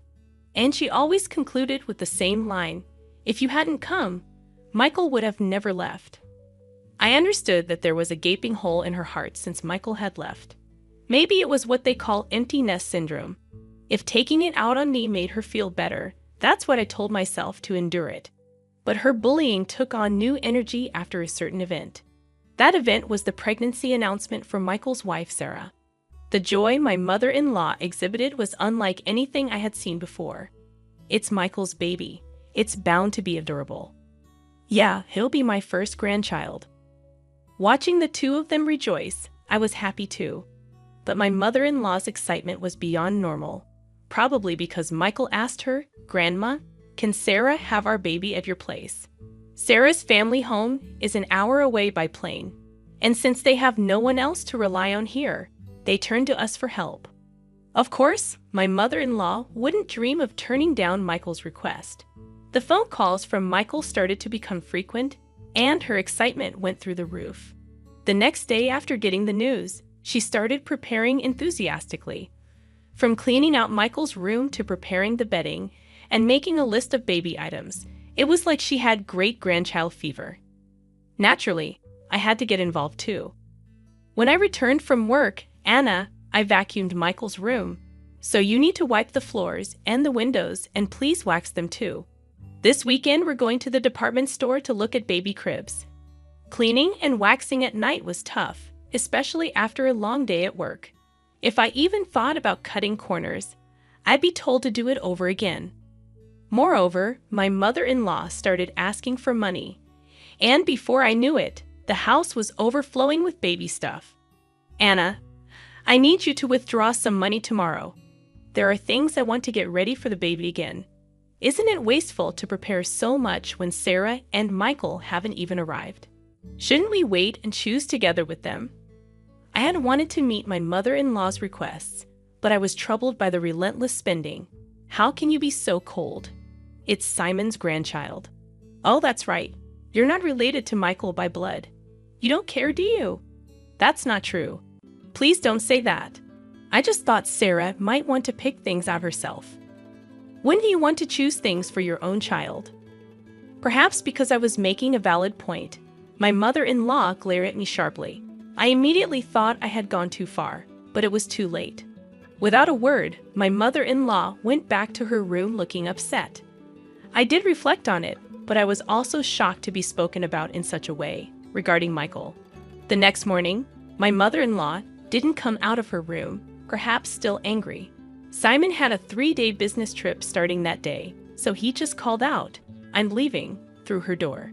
Please don't throw cold water on Mom's great-grandchild fever. She hasn't been the same since Michael left. You were worried too, right? I was. But if we spend all our money like this, we'll have nothing left when Michael and Sarah arrive, right? Simon's face immediately turned sour. Are you saying my earnings are too low?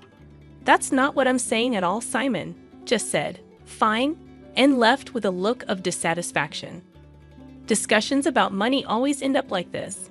Since I'm the one managing our finances, I can't help but think ahead. Of course, there's a reason for that. We've been married for 13 years. Simon has provided me with a very comfortable life. Your part-time income is for you to enjoy. Simon had always told me so. I saved everything beyond what I needed for myself. Even though it's in my name, I consider it our shared property. But then Simon's company's performance declined, and over the last 5 years, his salary has dropped to 2/3 of what it was when we first got married. While there's uncertainty whether his company will last until his retirement, he doesn't seem to consider changing jobs. For appearances in front of my mother-in-law, my husband couldn't give up his title as a department head. Now I'm the one paying the rent, and he covers the living expenses. We've kept this from my mother-in-law to save my husband's face. That day, I left work a bit early to apologize to my mother-in-law. When I got home, she was already sitting at the dining table waiting for me. I'm sorry about yesterday.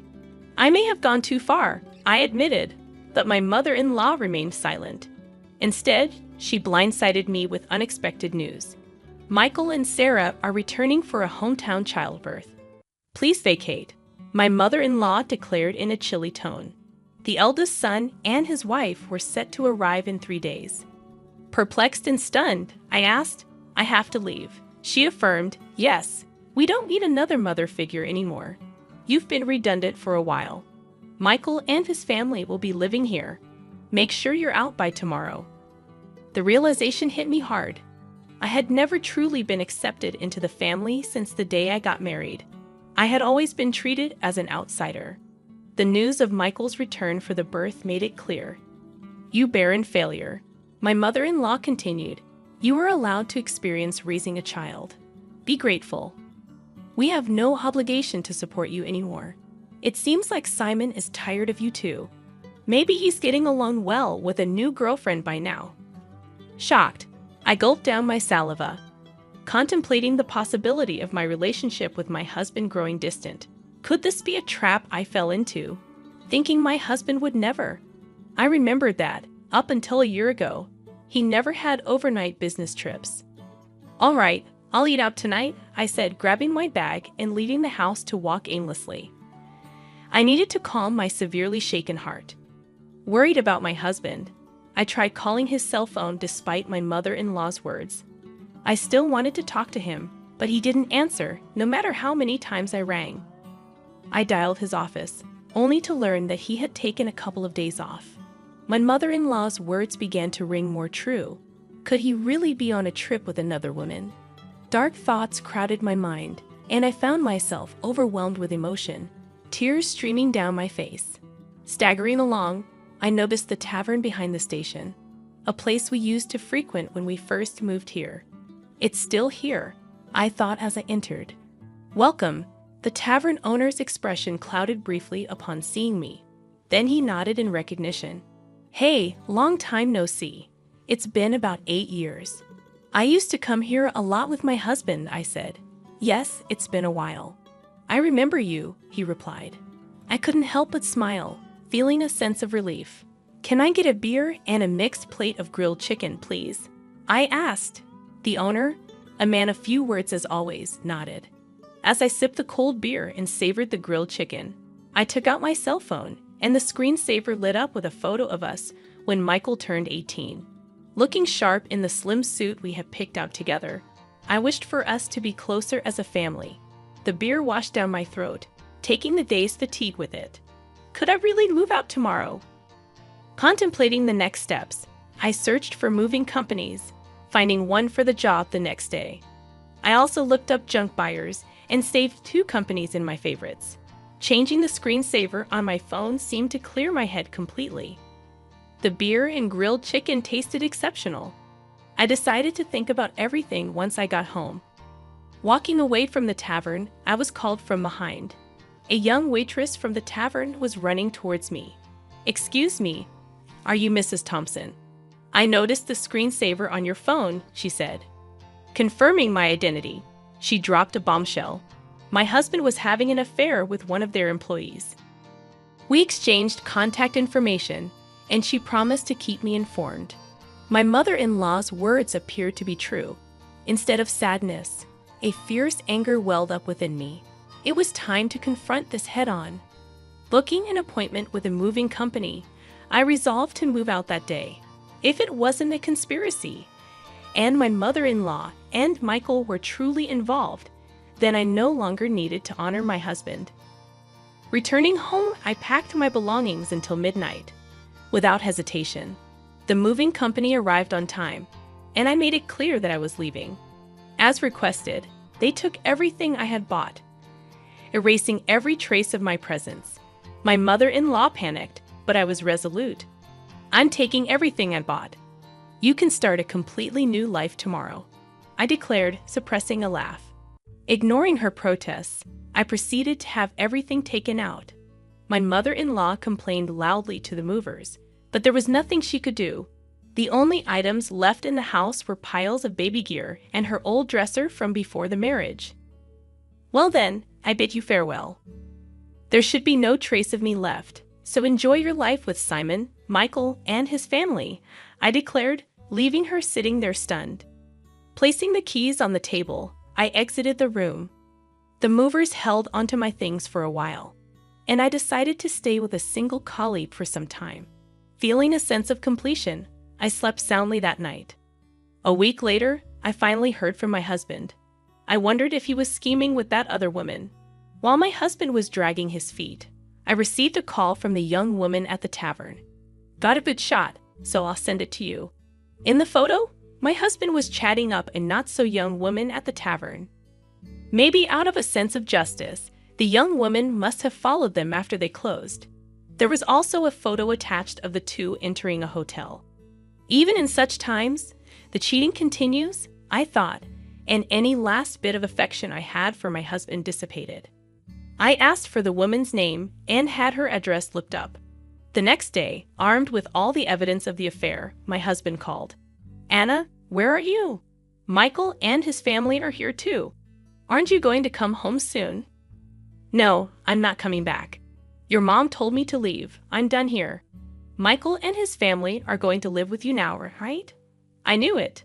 Michael and his family were out of money and looking to crash at our place. I heard that after graduating from a vocational school, they'd been hopping from job to job, and now they're working part-time. "No. I want you back, Anna. I went to the pharmacy, and they said you're off for a bit. Got a place to crash?" "Yeah, I'm fine. So don't worry about me. Your mom and Michael didn't like me, right? I reckon they're happy to have the place to themselves without me around." My snide comment left my husband speechless. He knew his mother and Michael never accepted me as family, but pretended not to see it. "Well, all right. I have something to say, so I'll come back there once," my husband replied with a relieved please in his voice. Days later, I returned to the house for the first time in a long while. Some new pieces of furniture and appliances were inside. When Michael and Sarah saw me, they just nodded from their seats on the sofa without getting up. As I took a seat, my mother-in-law glared at me with a scary look on her face. The atmosphere was tense, and just as I thought to get things done and leave quickly, Michael spoke up. "What are you doing here? You took everything from the house. What kind of monster does that? Dad's been supporting you, and you've had it easy." I sighed. "I took everything because I paid for it. I wanted to remove all traces of me, just as you wanted, right? That's crazy, right? There's no way you could afford all that just working part-time at the pharmacy," my husband said. When I glanced at him, he started talking as if he'd resigned himself. "We've been getting by on what Anna and I both make for a little while now. Then the stuff you took should be both yours."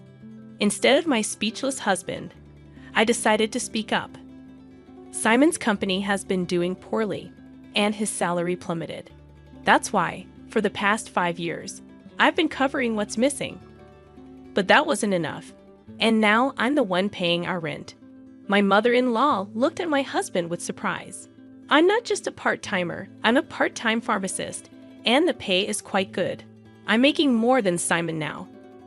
At my words, my husband awkwardly looked away. My mother-in-law's eyes were frantically shifting between my husband and me. "From now on, Michael, you'll be paying the rent. You're going to live here, right? After all the help your grandma's given, it's time for you to take care of her." Michael looked at me with a shocked expression. When I dropped the news suddenly, "Rent? How much is it?" he asked.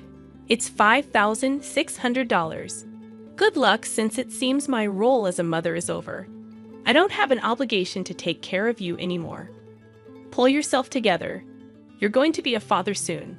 Michael murmured with a shake of his head, "That's impossible." It was Sarah who raised her voice upon hearing this. "Wait, $5,600?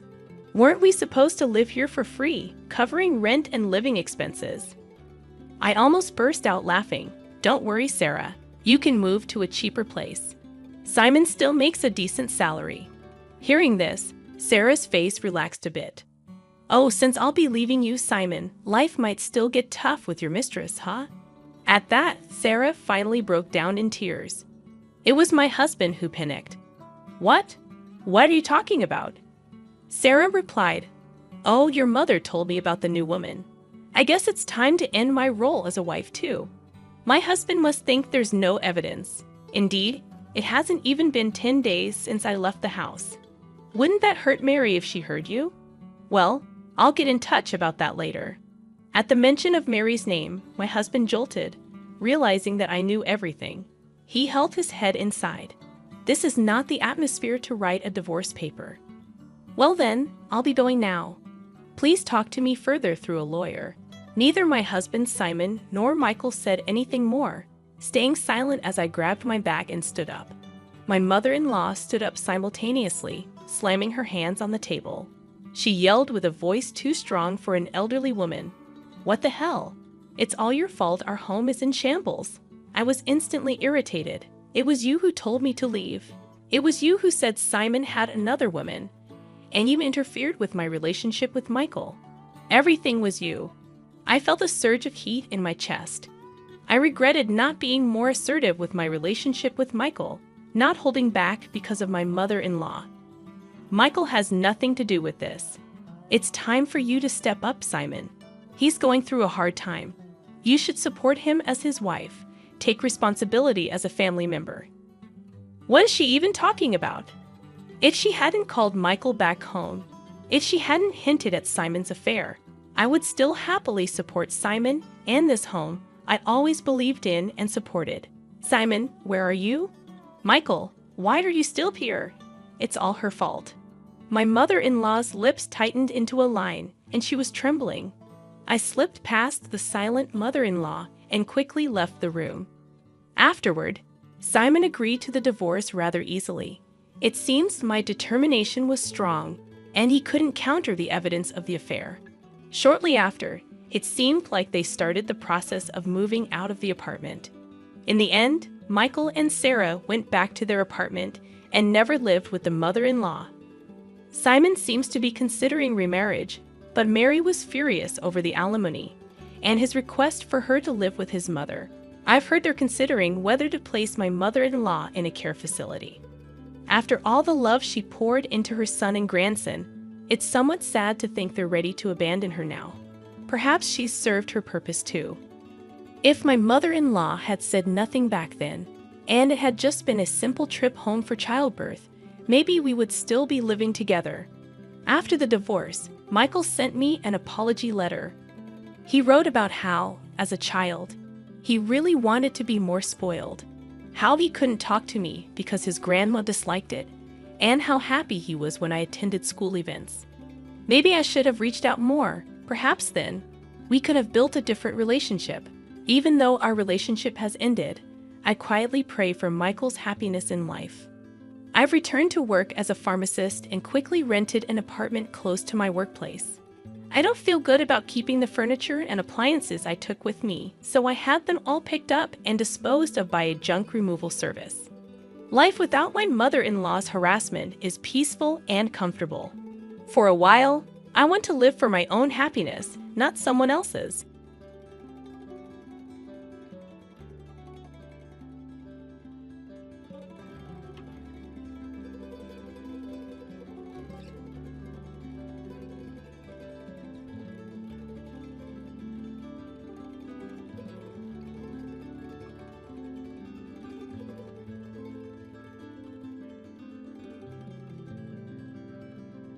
Mom, what's that over there?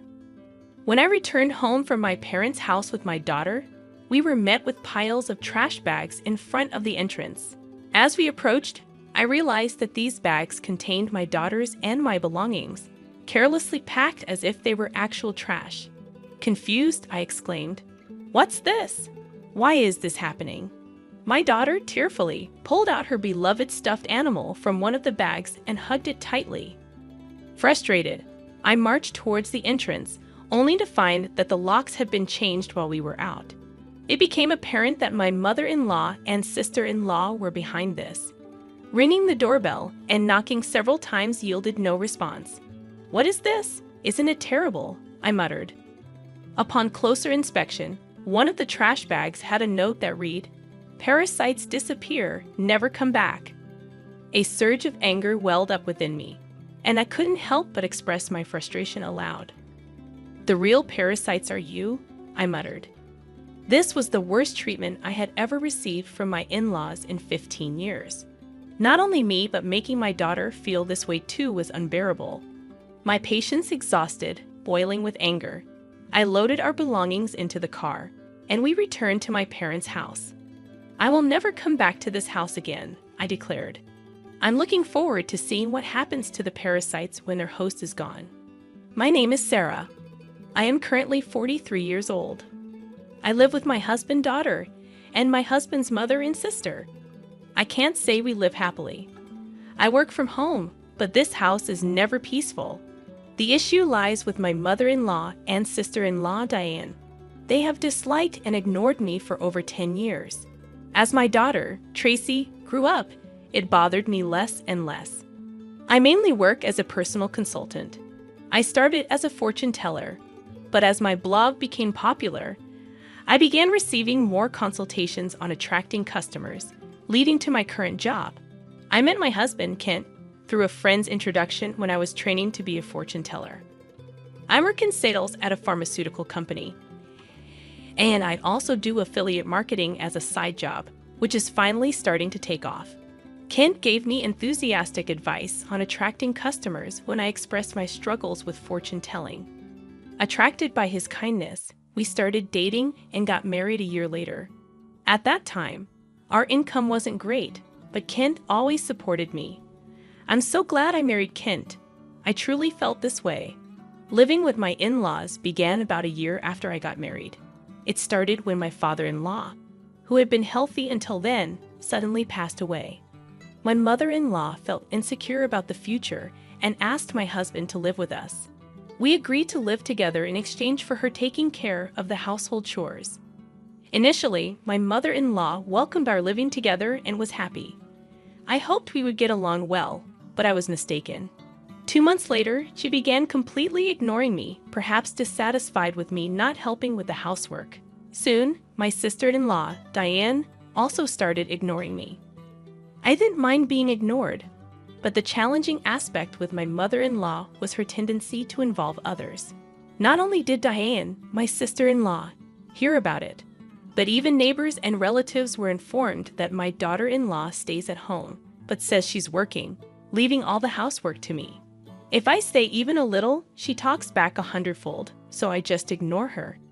To make matters worse, my mother-in-law would suggest to others, "You better not talk to her too. It'll be troublesome." As a result, people around the in-laws' house began giving me only tepid responses to my greetings.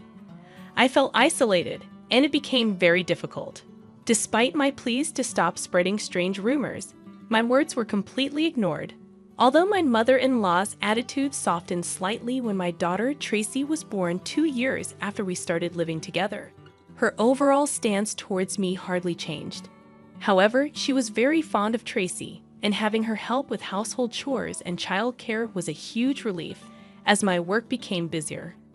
Around the same time, my husband Kent's side business started to struggle, and he seemed unable to adapt to changes in the affiliate marketing market.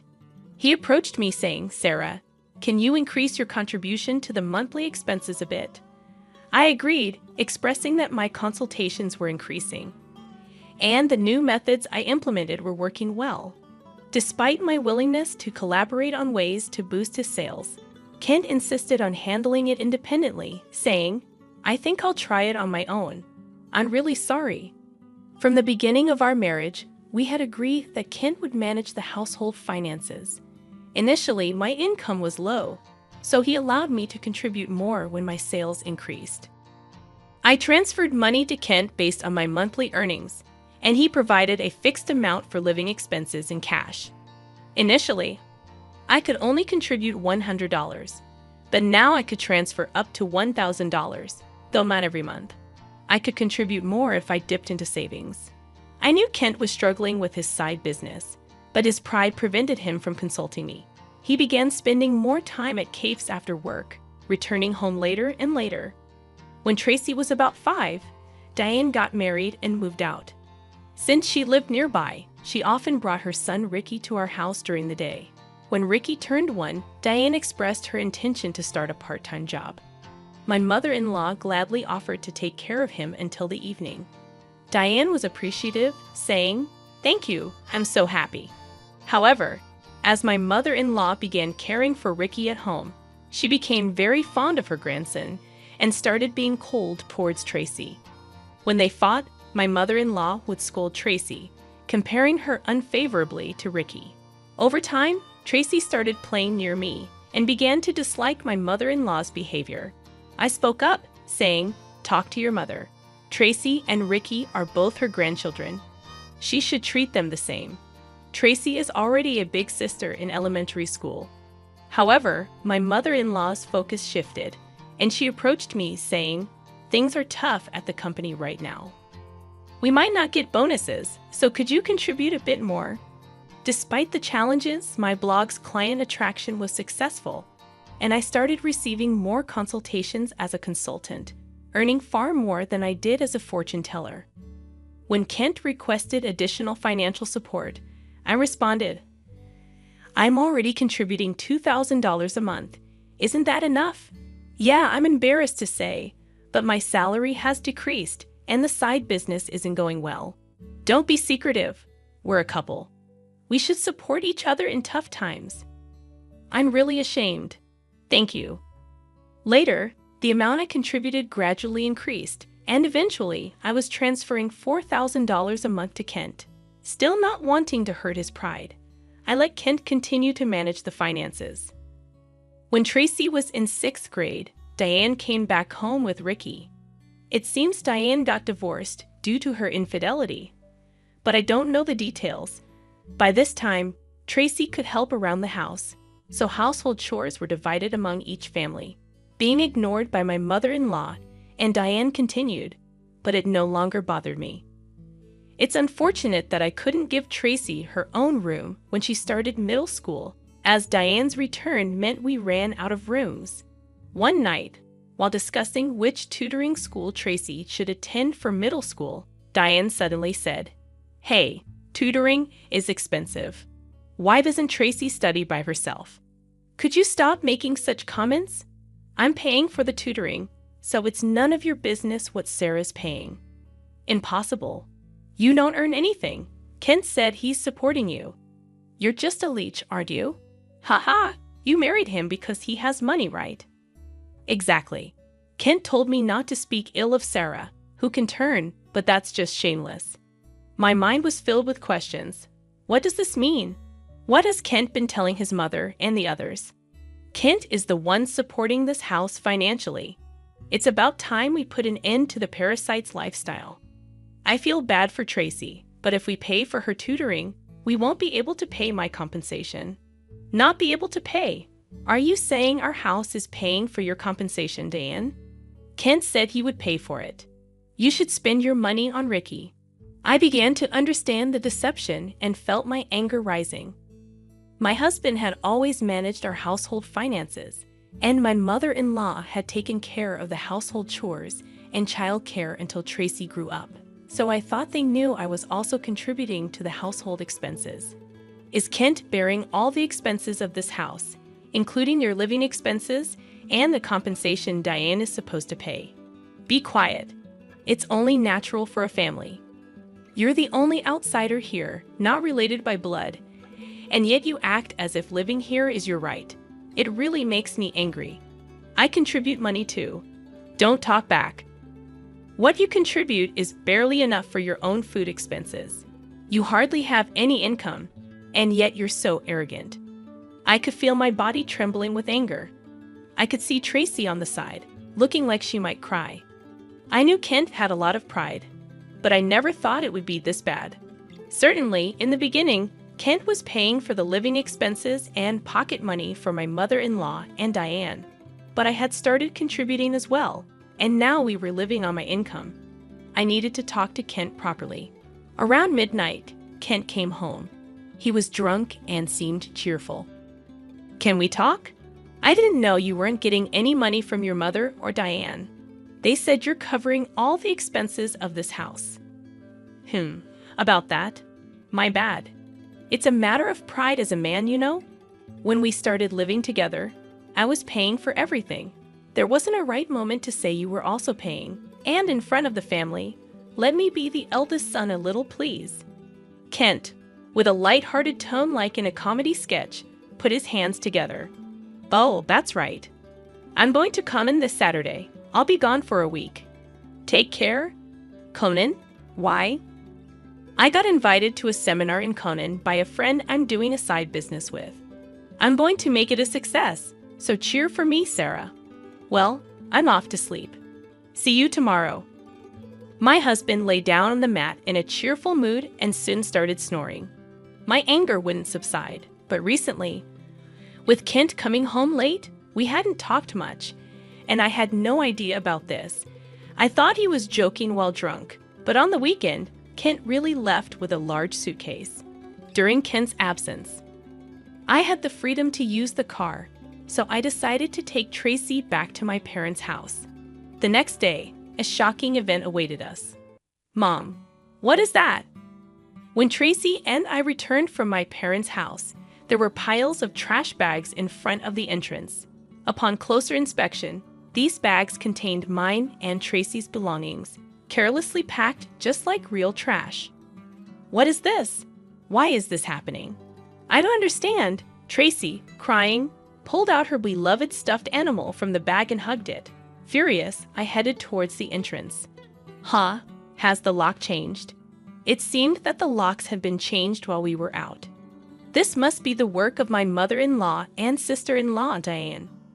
I rang the doorbell and knocked several times, but no one came out.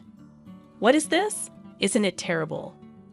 Upon closer inspection, one of the trash bags had a note saying, "Parasites disappear, never come back." I felt a surge of anger from the bottom of my heart. The real parasites are you. I couldn't help but let out a swear word. This was the worst treatment I had ever received from my in-laws in 15 years. Not just me, but making my daughter feel this way too. I finally lost my patience with boiling anger. I loaded the luggage into the car, and we returned to my parents' house. I will never come back to this house again. I'm looking forward to seeing what happens to the parasites when their host is gone. When we returned to my parents' house, they were shocked. I hadn't told them about the ignoring from my in-laws, the money issues, and most of all, their attitude towards Tracy. Not wanting to worry them, my parents said, "There's no need to go back to that house. You should claim compensation from them." They cried with anger and told me to stay with them. My mother's words, "You really had it tough," made me cry too. In reality, I had been trying my best all this time. Enough is enough. I finally decided to confront my feelings while staying at my parents' house. I contacted a friend who had introduced me to Kent. She was connected to Kent's side business friends. "Are you doing well? I want to ask you something. Do you know if Kent's friends are currently in Conan, that famous entrepreneur seminar, right? I was invited but wasn't interested, so I declined." "Kent didn't go, did he?" "Yeah, that's right. By the way, I heard Kent quit his job and is now managing a business with his wife. You two must be close." Yes, that's right." Nonchalantly, I replied and hung up immediately.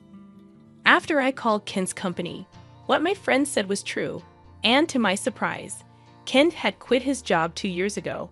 This meant that for the past 2 years, I had been paying almost all of the living expenses for my in-laws. Looking back over the years, I suddenly felt hollow.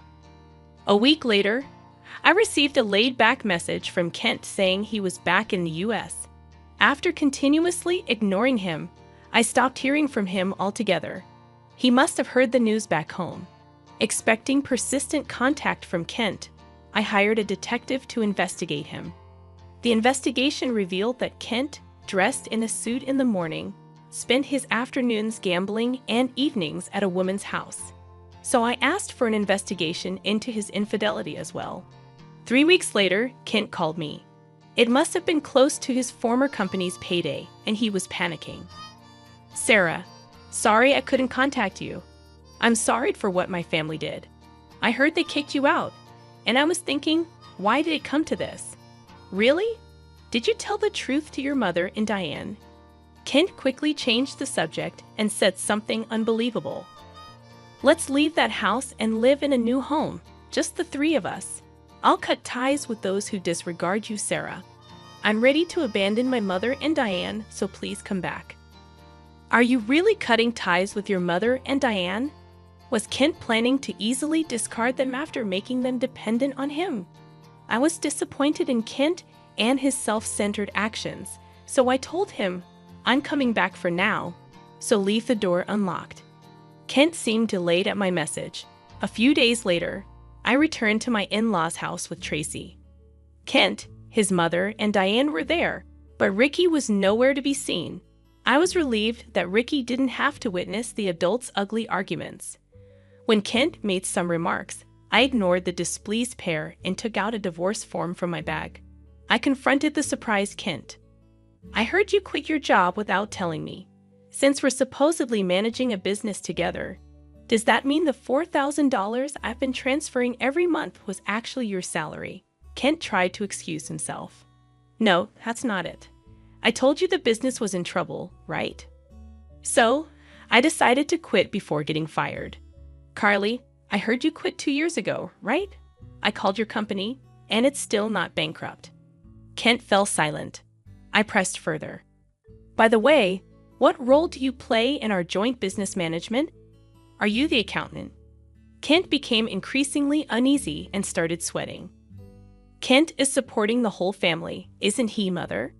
He quit his job, his side business isn't going well, and yet it's a mystery where the money is coming from. I'm leaving, but please continue to get financial support from Kent." My mother-in-law and Diane's faces turned pale and ashen. "But the other day on the phone, you were crying and begging to save only yourself, saying you'd cut ties with your mother and sister." "Haha, but that won't happen. I'm also discarding Kent here. What do you mean? I don't understand. Kent hasn't been going to work. That's a lie. He leaves in a suit, and Sarah was supporting the household. It's true. Sarah has been paying for everything for years. I'm unemployed now and not doing any side business. We're going to have a hard life because you guys kicked Sarah out. We could have had an easy life without working if you hadn't done anything unnecessary. What do you mean by that? You were planning to abandon us, weren't you? Kent's response ignited the fury of my mother-in-law and Diane. As the three of them caused a commotion, Tracy and I began to take action. I came to pick up some forgotten items. I took a cleaning robot bought within the last 6 months, an expensive microwave favored by my mother-in-law, and a beauty device Diane had gotten from Kent. Wait, that's mine. This is mine since I bought it with my money, or you can pay me back for it. Diane fell silent at my words. Then I searched for and gathered my belongings from their rooms.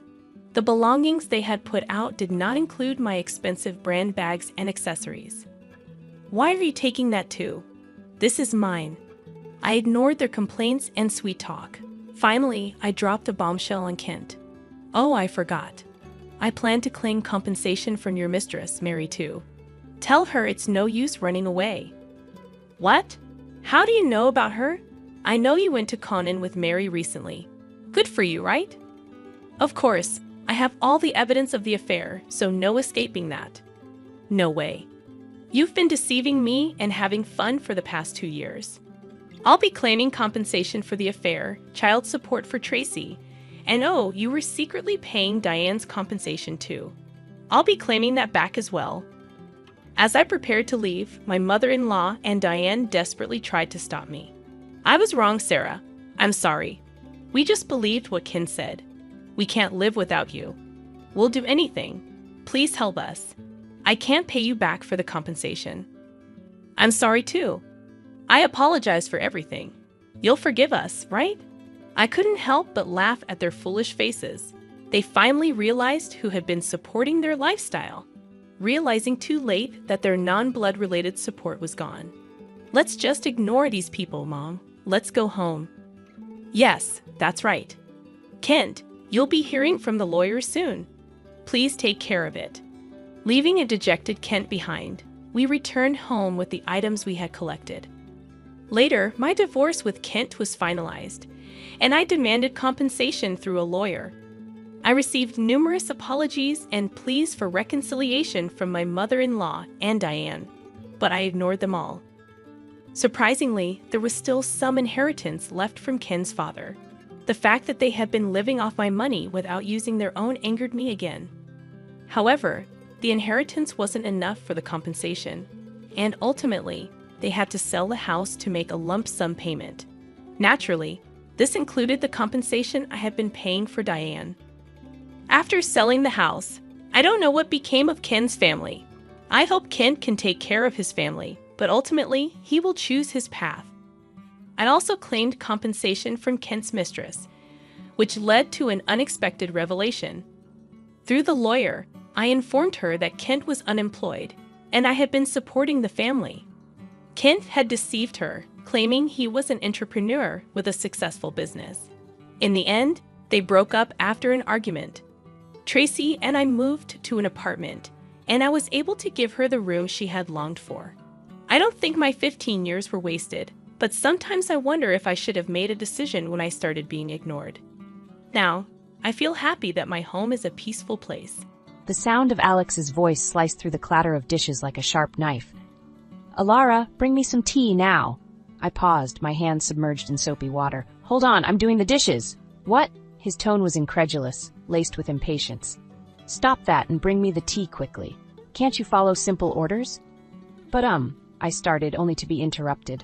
What a useless wife you are. Make me some sweet coffee, please. It was Mrs. Whitmore, my mother-in-law, speaking from the living room. She sat there, devouring a slice of cake she'd taken from the fridge, her eyes glinting with malice. I sighed, glancing at the mountain of dishes. There are so many. Leave them for later. Just do what we say, useless wife. Alex's voice was a whip. each word stinging.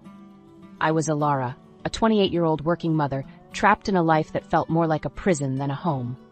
Married at 23, I had hoped for love and companionship. Instead, I found myself in the clutches of Alex and his overbearing mother. Our son, only 4, was the sole source of joy in my bleak world. We lived in Alex's parents' house, a decision forced upon me under the guise of caring for Mrs. Whitmore after my father-in-law's passing. Initially, I sympathized with her supposed grief, but soon it became clear that I was nothing more than a pawn in her cruel game of domestic tyranny. Cooking, cleaning, working, it was never enough. My efforts were met with scorn, my meals left untouched or criticized harshly. "The stir-fry is so half-hearted," Mrs. Whitmore would scoff. "Cook it properly from scratch." "I'm busy and can only make simple things," I'd respond, trying to keep my voice steady. "That's why I hate backtalk from a daughter-in-law," she'd snap.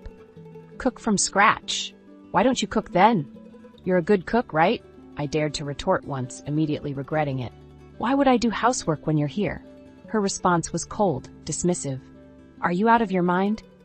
Their cruelty escalated over time, shifting from harsh words to a chilling silence. They began to ignore me completely, as if I were a ghost haunting my own home. My presence, once merely undervalued, now seemed entirely invisible. 5 years passed in this suffocating atmosphere. Alex and I turned 35 and 33, respectively. Our son grew, yet the oppressive air in the house remained unchanged. My mother-in-law, now 63, seemed to thrive on my misery. One evening, as I trudged home from work, a heavy realization settled over me. My existence seemed pointless in their eyes. I was a shadow, unseen and unheard. The only voice that acknowledged me was that of my son. The thought of losing even that small recognition was unbearable. Returning home, I began cooking immediately, trying to push away the gloom. I prepared mapo tofu, fried chicken, and a stir-fry with bell peppers and pork, hoping to bring some semblance of normalcy to our dinner. "Bring me the mayo," Alex commanded abruptly, breaking his long silence. "Sure, here you are," I replied, handing him the mayonnaise. His first words to me in ages were not of gratitude or conversation, but a mere order. It was the final straw, the breaking point of my patience and tolerance. The evening took a turn for the worse when Mrs. Whitmore demanded, "Clean the toilet." "What? Now?" I was aghast. "Yes, now," she insisted, her voice dripping with venom. I snapped back, unable to contain my frustration. "Don't say such a thing while we're eating. It's nasty." "Just like your heart," she hissed. Our argument escalated quickly, with Alex interjecting, demanding I apologize to his mother. But I refused, standing my ground for the first time in years. The conflict reached its peak, and in that moment, a decision crystallized within me. I needed to escape this toxic environment, not just for my sake, but for my son's as well. I retreated to my room, my resolve hardening. I downloaded divorce papers, filled them out, and slammed them in front of Alex. His shock was palpable, but I felt nothing but a cold determination. "I'm filing these," I declared, my voice steady. As I stood there facing my husband's bewildered expression, I realized I had finally stepped out of the shadows. It was time to reclaim my life. The days following my declaration of divorce were a whirlwind of cold glares and biting remarks. But amidst this storm, I found an unfamiliar sense of liberation. One evening, as I served dinner, Mrs. Whitmore looked at the meal with disdain. "You call this food? Even a child cooks better." I bit my tongue, focusing on my son's smiling face. "Eat up, sweetheart. I made your favorite tonight." Alex chimed in, his voice dripping with sarcasm. "Oh, playing the perfect mother now, are we? What a joke." I could feel the anger bubbling inside me, but I kept my composure. "I'm just trying to make a nice dinner for our son." Mrs. Whitmore snorted. "Don't act high and mighty. You're just a burden in this house." The tension at the table was palpable. Alex's attempts to belittle me only intensified. "So, Alara, have you thought about how you'll survive after the divorce? You can barely keep a house, let alone your own life." I looked him straight in the eye. "I have been supporting this family for years. I'm not worried about taking care of myself and our son." His smirk faded slightly, a flicker of unease crossing his face. Mrs. Whitmore quickly intervened. "Don't be absurd. You need us more than we need you." The conversation turned to finances, a topic they usually avoided. "You do realize that without my salary, this household would crumble?" I stated, more to myself than to them. Mrs. Whitmore scoffed. We'll manage. We don't need your pity money. But Alex's silence spoke volumes. He knew the truth. Without my income, they would be in dire straits. In the following days, their behavior became increasingly erratic. Mrs. Whitmore would oscillate between trying to sweet-talk me into staying and hurling insults when I didn't comply. Alex, on the other hand, seemed lost, his arrogant facade crumbling as the reality of his financial dependence became undeniable. One afternoon, I overheard a conversation between them that chilled me to the bone. "She can't leave us like this," Alex hissed. "We need her money." Mrs. Whitmore's reply was cold and calculated. "Don't worry, I have a plan. We'll make her life so miserable she won't dare to leave." Hearing their true intentions laid bare was a revelation.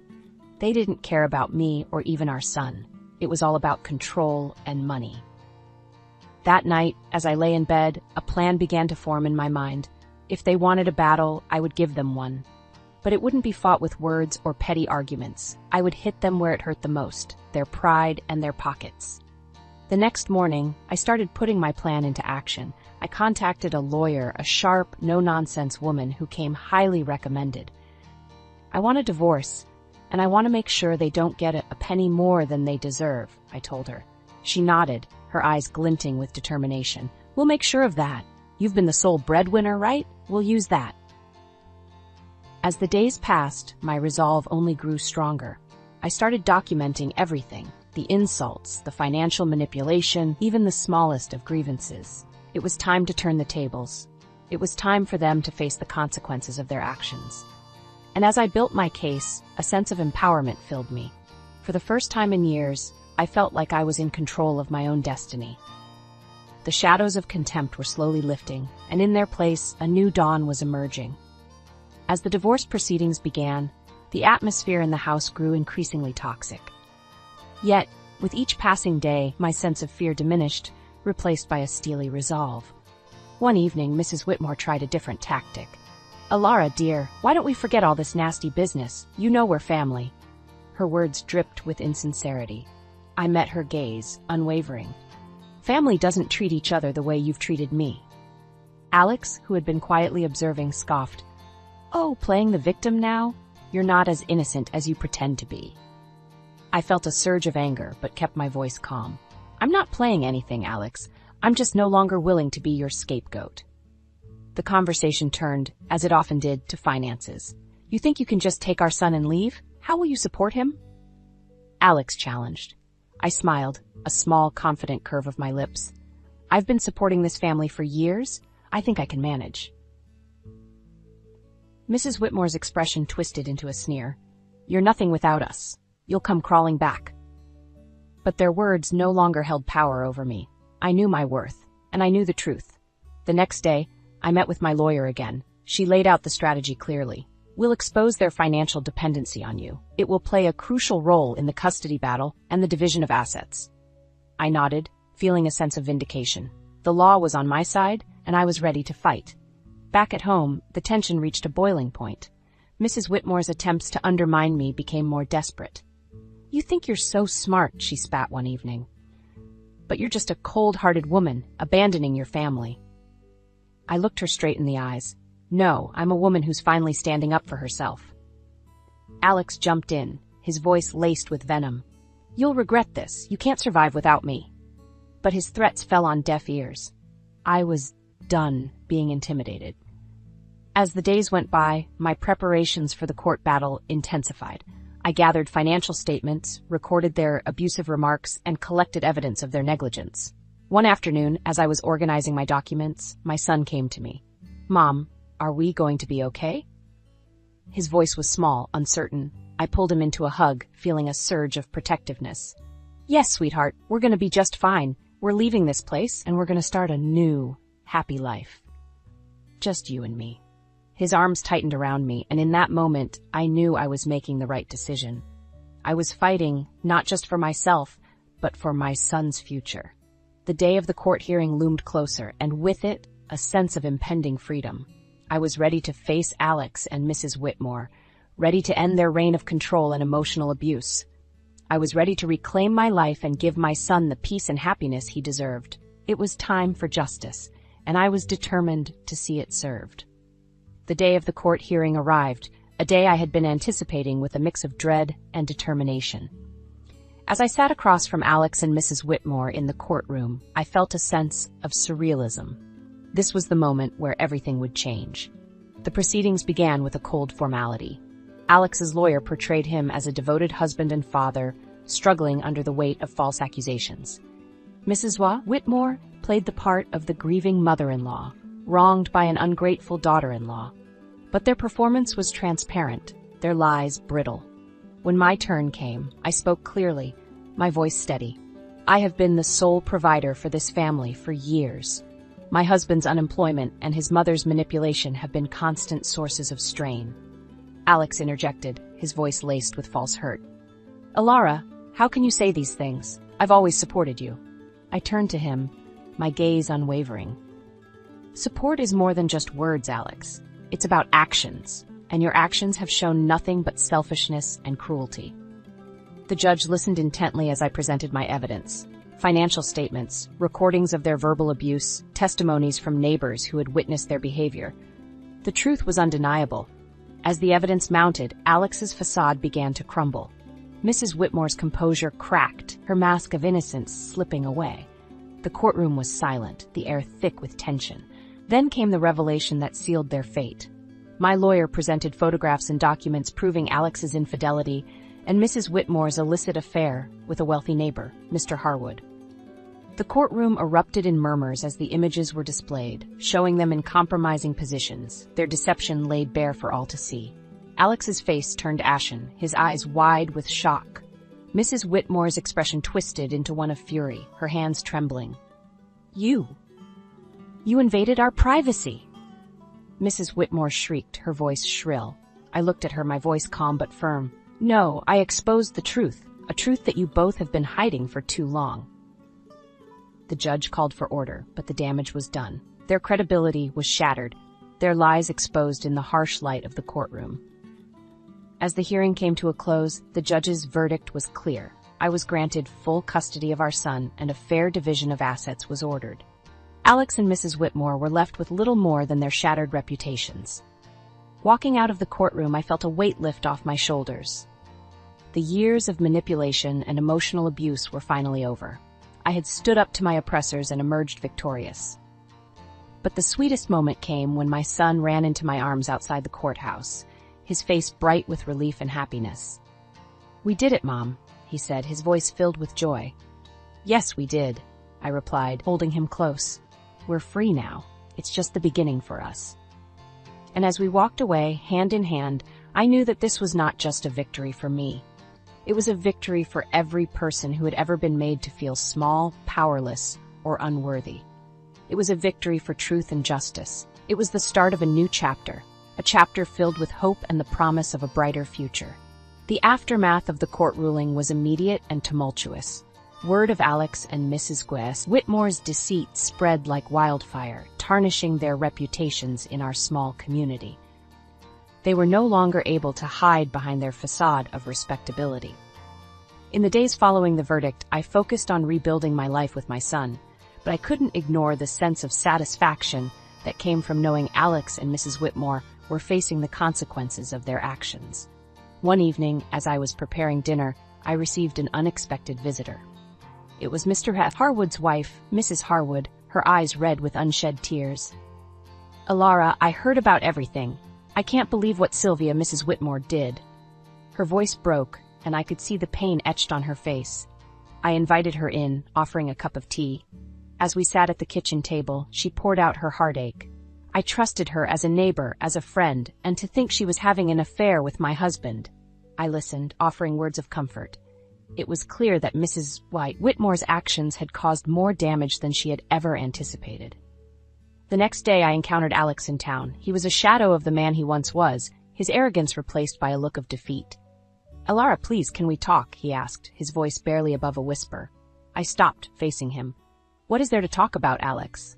He fidgeted, unable to meet my eyes. I'm sorry for everything. I didn't realize how much I depended on you, on your strength." His apology, though late, was a testament to the shift in power. He had lost everything. his dignity, his home, his family, and in that loss he had finally recognized his own faults. But it was Mrs. Whitmore who faced the harshest backlash. Her affair with Mr. Harwood had not only ruined her reputation but had also led to legal troubles. Mrs. Harwood had filed for divorce and was pursuing a lawsuit against her for alienation of affection. I heard about Mrs. Whitmore's plight from neighbors, the whispers and rumors painting a picture of a woman undone by her own actions.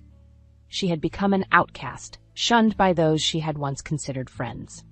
One afternoon, I saw her at the grocery store, her eyes downcast as she hurried through the aisles. Our paths crossed, and for a moment our eyes met. The look of resentment and defeat in her eyes was unmistakable. "You did this to me," she hissed under her breath as she passed by. I watched her go, feeling a mix of pity and vindication. "No, Sylvia, you did this to yourself," I whispered to myself. The tides of justice had turned, and the consequences of their actions were now inescapable. Alex and Mrs. Whitmore were living the life they had crafted through years of deceit and manipulation. And as I watched them struggle with the aftermath, I knew that the best revenge was living well, free from their toxic influence. As I turned my focus back to my son and our new life, I realized that this was not just a story of revenge. It was a story of liberation, of breaking free from the chains of abuse and control. And as I looked to the future, I knew that the best was yet to come.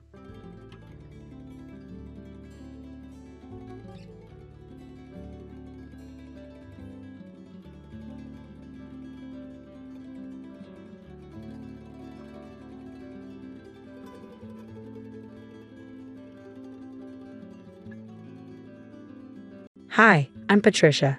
I live in a small space attached to my in-laws' house with my husband, Willie.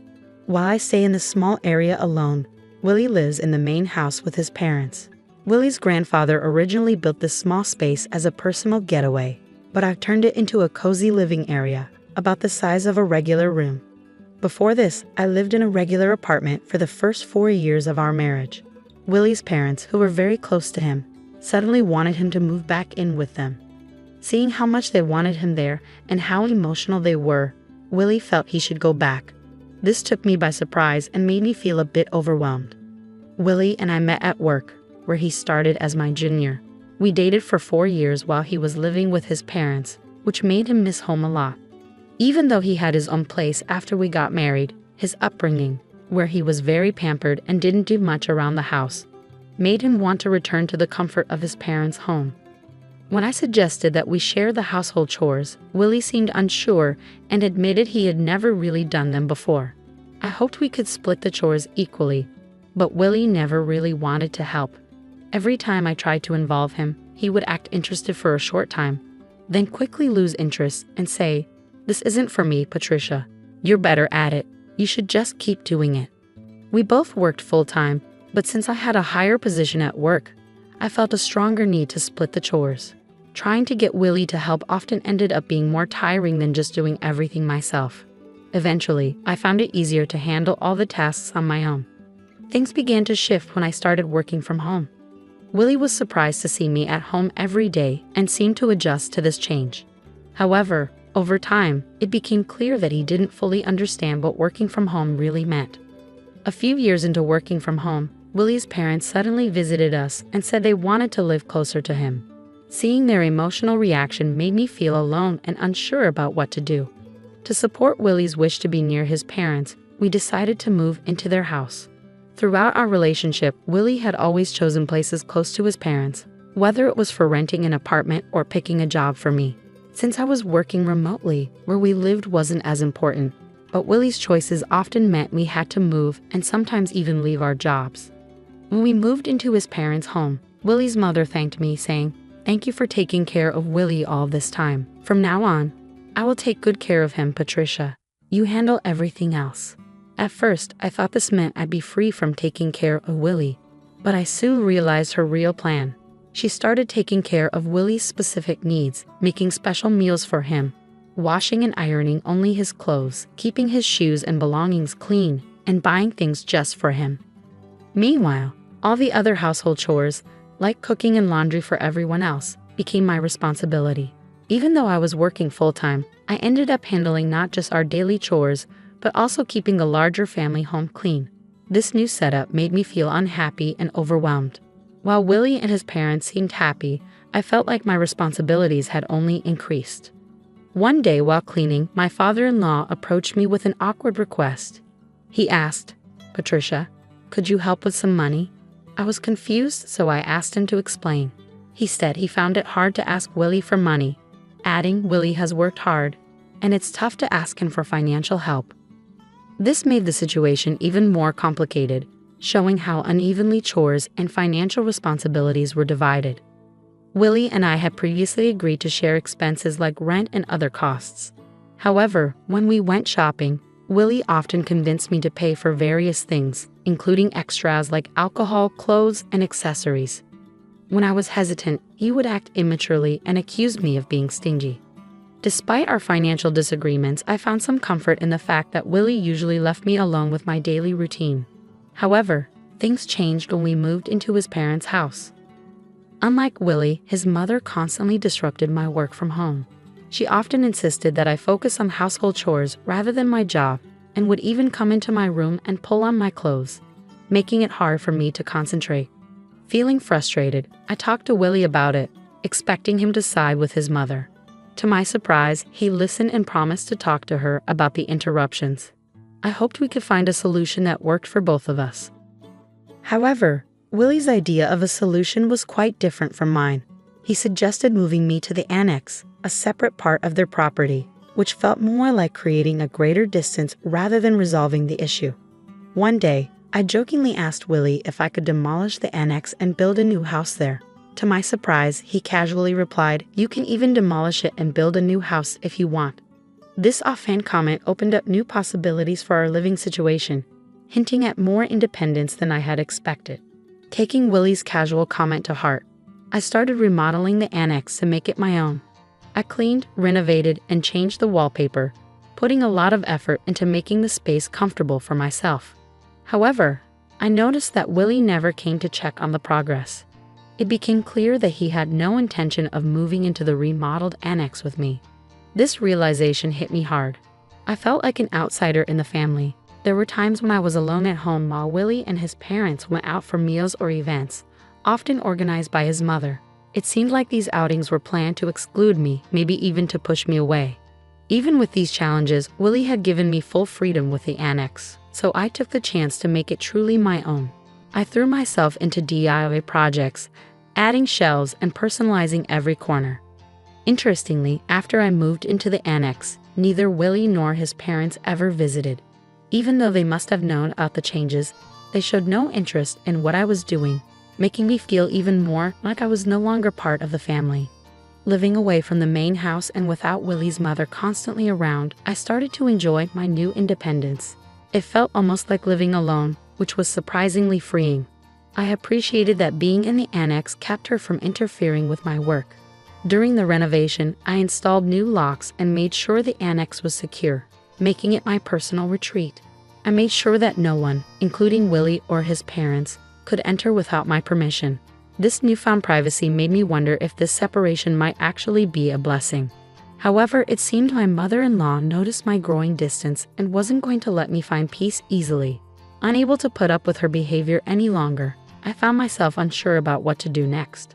As I settled into the renovated annex, her attempts to drive me away became more obvious. She started with small annoyances, like leaving trash in front of my annex instead of at the collection site. Sometimes she would host barbecues in the garden and deliberately leave me out, making sure the smell of the grilled meat reached my space. Despite her attempts to push me out, I couldn't help but find her efforts amusing. One day, she called me to the main house, claiming she had leftover meat and potatoes for me. Suspecting there was more to her invitation, I went over. When I arrived, she was alone in the living room and dramatically placed a divorce paper on the table. It was clear that her real intention was to force me into signing the document, knowing Willie would agree to whatever she wanted. With a smug look, she said, "Isn't it time you gave up? There's no reason for you and Willie to stay married. Get out, you freeloading unemployed woman." Her audacity shocked me, but it only strengthened my resolve. Thrilled at the chance for freedom, I eagerly grabbed the divorce paper and said, "I'm going to the city court right now." "Thank you so much." My mother-in-law, expecting me to resist, was stunned by my unexpected eagerness. After filing the divorce papers at the city court, I quickly packed my things. I went to inform Willie's mother that the divorce was finalized. I told her I would leave the renovated cabin as it was and that she could do with it as she pleased. My positive attitude about leaving seemed to surprise her, even though she wished me luck as I left. When Willie and his father saw I was really leaving, they were concerned and asked, "Are you going? What will we do without Patricia?" I smiled and thanked them for letting me use the cabin. I explained that, since we were now divorced, it was time for me to move on. As I packed up my things, I moved into a luxury apartment I had been planning for some time. Soon after I settled into my new place, my mother-in-law called. She sounded awkward as she began, "Patricia." I cheerfully answered and asked, "What's up? How's everything with the cabin?" She switched to a more serious tone, talking about finances. She mentioned that Willie had told her I was giving his father $5,000 a month. I confirmed this and told her that despite her earlier belief that I was an unemployed freeloader, I was actually gainfully employed. Her surprise was clear. She had thought I had quit my job. I quickly set the record straight, telling my mother-in-law that I hadn't just left my old job. I had actually become the president of a new company. This company was leading the way in remote work systems, and she seemed both disbelieving and confused. It hit me that Willie, too, seemed unaware of my professional success, showing just how distant we had become, both physically and in how we saw each other. It was clear he never fully embraced his role as a husband since moving in with his parents. Then she asked about my earnings, wondering if my new role had increased my income. I casually mentioned that I was making about $3 million. I exaggerated a bit to avoid getting into the details of my actual earnings. Seizing on this, she asked, "With that much money, could you lend us some?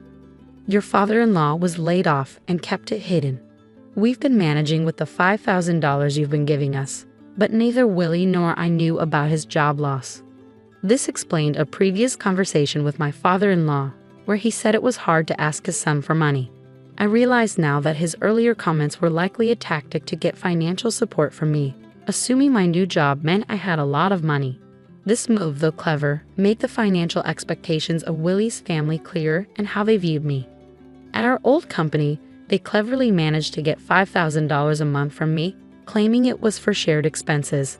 I didn't mind much at the time because it let me live peacefully in the quiet cabin. But now, being divorced from Willie, I had no reason to stay connected to his family. When I mentioned this, my mother-in-law urgently begged me, saying, "That's not true. To me and Willie, you're still family. Please come back." I immediately declined, knowing I would only be used again. Returning to Willie offered no advantages. We were now strangers, and it felt awkward for them to still consider me family when they had pushed me away. I'm really enjoying my life on my own now. It feels much like when I was married and mostly living alone. Except now I spend money on myself and don't have $5,000 siphoned off every month. I prefer this new life. I ended the call with a firm goodbye, surprised they thought I'd come back. My mother-in-law's plea seemed like a last-ditch effort. Willie's salary wasn't great, and he often avoided responsibilities, saying, "I can't do it," and passing tasks to others. This made him unreliable both personally and professionally. With his father laid off and his mother a housewife, they couldn't keep up with the large house and had to sell it. Now, all three of them are living in the cabin I renovated. It's perfect for one person but likely cramped for three. Since then, I haven't thought much about them. I'm enjoying my life peacefully, relishing the solitude and freedom that come with my new independence.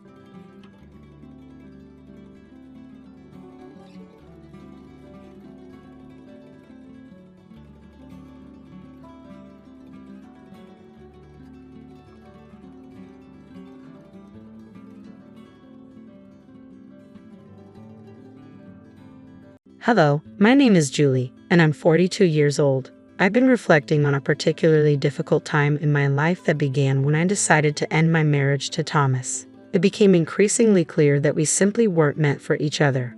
His childish and immature behavior constantly frayed my nerves, and the thought of being tied to him for life felt less like a partnership and more like a sentence. However, the strain in our marriage wasn't entirely due to Thomas. His mother, Martha, played a significant role in my distress from the very beginning. She made it clear that I would never meet her high expectations for her son. Her relentless criticism and subtle undermining eroded my confidence, making me feel like an outsider in my own home. I recall countless evenings returning home from work, yearning for peace, only to find Thomas absorbed in his video games, completely disregarding me and our shared responsibilities. Any attempt I made to voice my frustrations was met with indifference. "Thomas, I've had a tough day. Could you help out with some chores?" His typical response was dismissive. "Later, I'm in the middle of this game." This disregard extended beyond our daily lives. He even forgot our anniversary, brushing it off when confronted with a casual, "It's just a date. We can celebrate some other time." Another time, he invited his overbearing mother over without informing me, turning what I had hoped would be a peaceful weekend into an unwelcome family gathering. "She's my mom, Julie. She can come whenever she wants. Don't be uptight," he said. Discussing financial planning was another sore spot. Talking about budgeting or savings with Thomas felt like conversing with a child.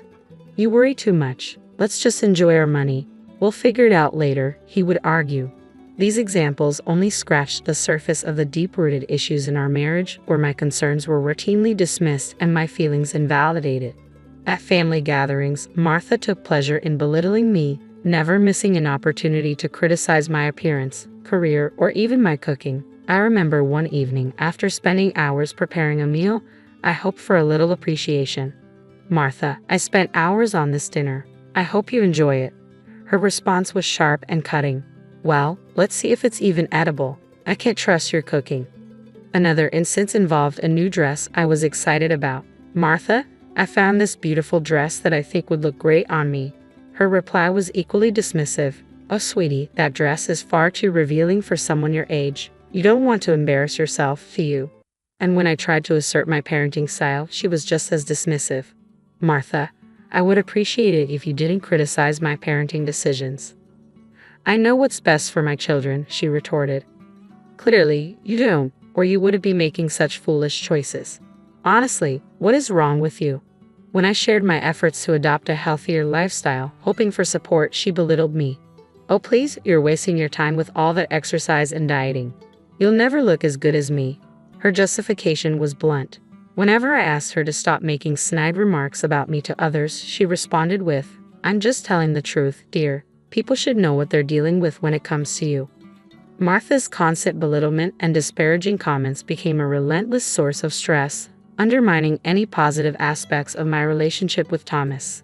The breaking point came when I realized I deserved more than this toxic dynamic. It was a difficult decision, but I filed for divorce, seeking liberation from the emotional turmoil that had consumed me. In court, I laid bare the irreconcilable differences and the detrimental impact of our marriage on my well-being. As the proceedings concluded, I began to feel the weight lifting. Martha, my ex-mother-in-law, could hardly conceal her pleasure. She leaped up, a twisted smile of victory spreading across her face, reveling in the dissolution of our marriage. Her delight in my supposed defeat was as blatant as it was unsettling. Finally free from the shackles of a troubled marriage, I stood in the courtroom as Martha proclaimed triumphantly that she had won her son back. "I've won! I finally won!" Her declaration, soaked in delight, hung heavily in the air, igniting a surge of anger and indignation within me. How could she take pleasure in my pain, celebrating the end of my marriage as if it were her victory? I couldn't hold back my fury. With contempt lacing my voice, I confronted her, exposing the miserable and pathetic person she truly was. Instead of faltering, Martha only laughed, a cold, mocking sound that echoed through the courtroom. It was a cruel soundtrack to the closing of a chapter that had brought me nothing but distress. It served as a stark reminder that some people revel in the downfall of others, their joy twisted by bitterness. But her laughter only fueled my resolve to move beyond the toxicity that had walked out of that courtroom. I left behind the ruins of a failed marriage and a toxic relationship, determined to reclaim my life. I vowed to reclaim my life and pursue the happiness that had long eluded me. Martha's mocking joy highlighted the struggles I had endured and the inner strength I had discovered. No longer would I allow the judgments of others or the cruelty of those intent on belittling me to define my worth. I was determined to rise above the bitterness and embrace the freedom that lay ahead. With each step I took, I embarked on a journey of self-discovery and healing, committed to building a life that reflected my true value. The road ahead was uncertain, but I face it with unwavering resolve. The path to happiness might not be straightforward, yet the struggles and hardships I have faced have forged resilience within me. It was time to leave behind the drama, toxicity, and emotional scars, stepping into a future brimming with hope, self-love, and the promise of brighter tomorrows. Unfortunately, the story doesn't end here. When Martha gloated about her victory, she expected to gain something tangible, something she believed she had finally secured. But fate had other plans. She thought she would inherit a coveted family heirloom, the stunning diamond orchid necklace, a piece with exquisite design passed down through generations and valued at millions due to its rarity and craftsmanship. Whenever Martha saw the necklace, her eyes sparkled with unmistakable greed. Yet, throughout my marriage to Thomas, it remained tantalizingly out of her reach. During our years together, Martha often suggested selling the necklace to fund more practical needs, but each time, I firmly rejected her idea. I explained that the necklace was not only valuable, it held deep sentimental significance as a vital part of my family's legacy. Despite her relentless attempts to sway my decision, I stood resolute in my commitment to keep the necklace within my family. After the divorce was finalized, Martha believed she might somehow benefit from the necklace's value, thinking she could claim a share that would satisfy her materialistic desires. What she didn't know was that I had other plans in mind. A month had passed since the divorce when, unexpectedly, I heard a familiar knock at my door. When I opened it, I found Martha standing there, her face streaked with tears and her voice trembling. "Julie, please, I need to talk to you," she pleaded. Despite my mixed feelings, curiosity laced with reluctant sympathy, I stepped aside and let her in from the cold. Once settled in the living room, I encouraged her to share what was on her mind. Through her sobs, Martha struggled to articulate her thoughts, revealing the collapse of her carefully laid plans. "My plan, it failed, Julie. I thought I'd finally have what I wanted, but everything has gone wrong." With a hint of skepticism, I pressed her for details, intrigued by her apparent defeat. "What plan are you talking about, Martha? Why are you so upset?" Taking a deep breath, Martha tried to compose herself. "I thought that after the divorce, Thomas would be entitled to half of the heirloom's value," she confessed. Her scheme had hinged on manipulating her son to secure a piece of my family's treasure, a plan now clearly in ruins. I thought I had triumphed, but then Thomas dropped a bombshell that shattered all my hopes. Curiosity mixed with a dose of satisfaction urged me to lean in closer. "So what did Thomas reveal, Martha? I'm listening." Wiping away her tears, her voice filled with regret and disbelief, she said, "He told me he forgot to mention a prenuptial agreement he signed before we got married. It clearly stated that the heirloom, along with all your money, was completely off limits. I never stood a chance." I couldn't help but burst into laughter, a wave of relief and vindication washing over me. "Oh, Martha, you have no idea how much I anticipated this moment. I knew all along that your manipulative schemes would unravel." Martha's face flushed with a mix of embarrassment and anger. "You knew all along and still let me believe I had won? How could you?" Leaning back in my chair, a sense of triumph radiated from within me as I replied with a satisfied smile, "Oh, Martha, I didn't let you believe anything. You saw what you wanted to see. Blinded by your greed, I knew the truth would eventually come out." As the reality of her folly sank in, Martha's tears shifted to a mix of frustration and regret. She had played her hand, and it had spectacularly failed, leaving her with nothing. "I can't believe you signed that prenup," she said incredulously. "I was hoping to at least get some of your money after the divorce." "Martha, I signed the prenup precisely for situations like this. I anticipated a time when someone might try to take what's rightfully mine. You were never really about being the good wife, were you?" "How could you do this?" she asked, her voice trembling. "This isn't about being the good wife, Martha. It's about protecting myself and my assets from manipulative people like you. I had the foresight to secure my future," I explained, unapologetic. "But I need the money, Julie. I'm desperate," she pleaded, her desperation evident. "That's not my problem, Martha. You made your choices, and now you have to deal with the consequences. It's time for you to leave my house." "You're so cruel and selfish," she shot back. "I'm not the one who tried to deceive and manipulate for personal gain. You reap what you sow. Now please, leave." The room fell into an uncomfortable silence, punctuated only by Martha's sobs. The weight of her failed schemes filled the space, serving as a stark reminder of the consequences of her actions. As the reality of her situation dawned on her, Martha faced the painful truth. Her greed and deceit had left her with nothing.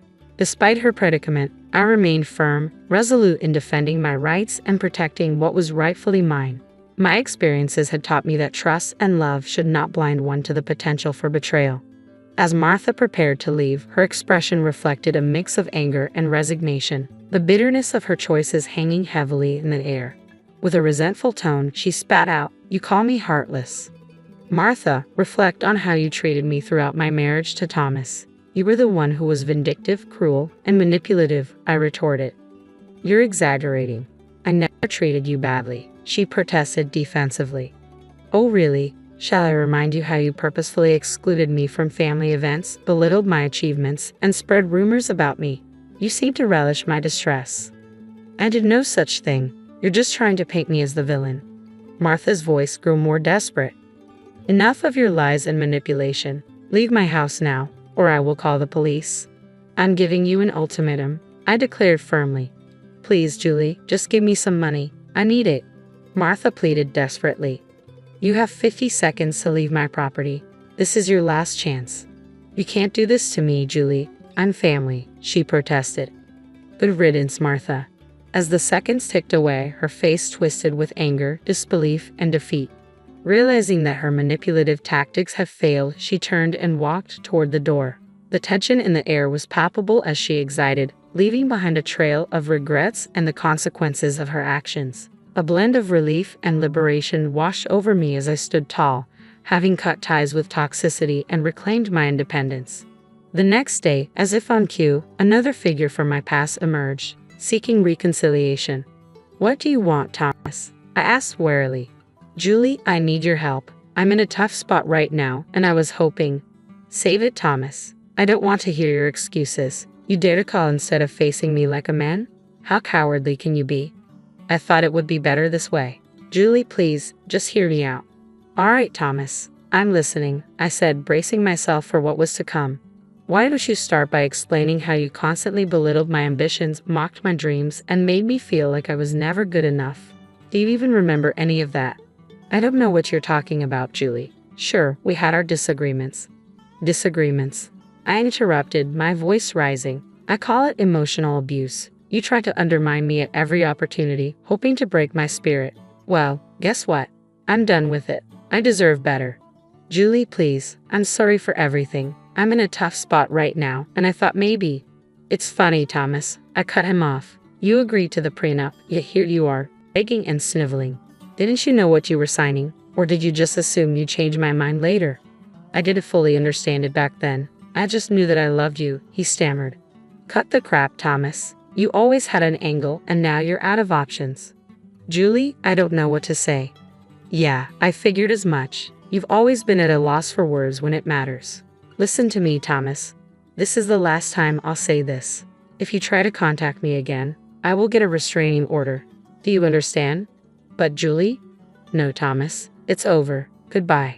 With that, I hung up the phone and deleted his number, feeling the sense of finality wash over me. I was finally free from both him and Martha, and the relief was palpable as I reflected on the journey I had traveled since the end of my tumultuous marriage. A profound sense of contentment washed over me. I found myself in a much better place both mentally and emotionally, as if a heavy weight had been lifted from my shoulders, allowing me to breathe freely again. Life had taken some unexpected turns, but now I was relishing the joys it had to offer, fully embracing my newfound independence. I ventured back into the dating world, meeting new people, and experiencing the exhilarating excitement of romantic connections. Throughout it all, I learned to value my worth and refused to settle for anything less than the love and respect I deserved. Beyond the thrill of new relationships, I found solace and empowerment in sharing my story.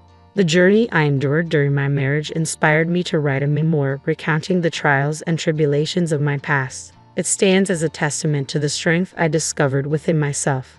A story of overcoming adversity and finding empowerment in the aftermath of a challenging life chapter. I unearthed a profound strength that serves as a beacon of hope, compelling me to share it with others who have walked similar rugged paths. My writing emphasizes the critical importance of self-love and the courage needed to escape damaging relationships. As I move forward, I can hear the distant rumblings of discontent from my ex-husband and former mother-in-law, their envy unmistakable as they observe my blossoming success and well-being from afar. Their miscalculation of my inner fortitude has left them grappling with the repercussions of their actions. While I've distanced myself from their toxicity, their attempts to tarnish my reputation persist. Martha and Thomas have made a few feeble attempts to discredit me, trying to drag me down to their level of despair.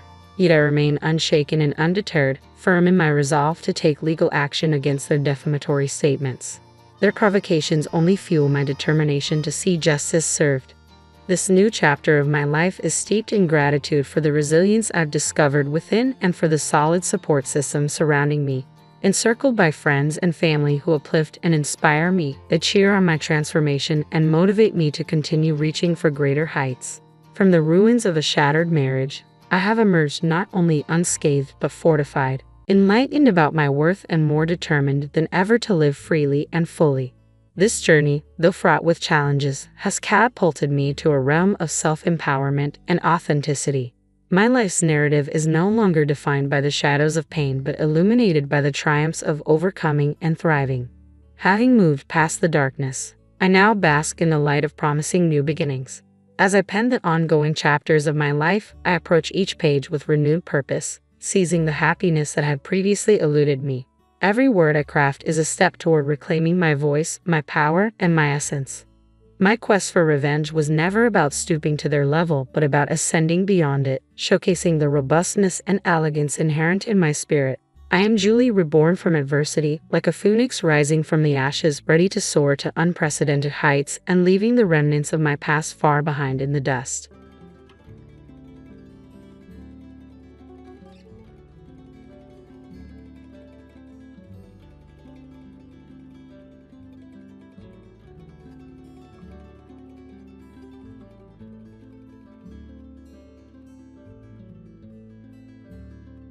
Hi, I'm Olivia Martinez. I'm 28, living in San Francisco, and working as a software engineer. Calling it my best life might be a bit of a stretch, but hey, I'm managing. My apartment's got a view of the fog, and I can afford the occasional overpriced avocado toast. So there's that. But trust me, getting here wasn't exactly smooth sailing. Picture this. I'm 8 years old, rocking pigtails, when my dad, Michael, decides family life isn't his scene anymore. He packs up and takes off with a woman young enough to be his daughter. "Sweetie, I'll always love you, but I need to find myself," he said. "Yeah, sure, Dad, find yourself in someone else's arms." Fast forward 4 years, and it's my mom's turn. Sarah meets Mr. Moneybags and suddenly craves a fresh start. "Olivia, darling, you'll understand when you're older. This is for the best," she said, kissing me goodbye. The best for who exactly? Thankfully, Grandma Elena stepped in, no questions asked. "Olivia, my sweet girl, we'll get through this together," she'd say, wrapping me in those warm, cinnamon-scented hugs that felt like home. Don't get me wrong, I'm doing okay. I've got a great job at Tech Corp, where I met my best friend Zoe. She was the one who finally convinced me to try therapy. "Girl, you've got more baggage than an airport carousel." "Time to unpack that," she said over our third glass of wine one night. So there I was, pouring my heart out to Dr. Patterson every Tuesday. "Olivia, how does your parents' abandonment make you feel?" He'd ask. "How do you think it makes me feel, Doc?" Like I just won America's Next Top Abandonment Story. Just when I thought I was getting a grip, life threw another curveball.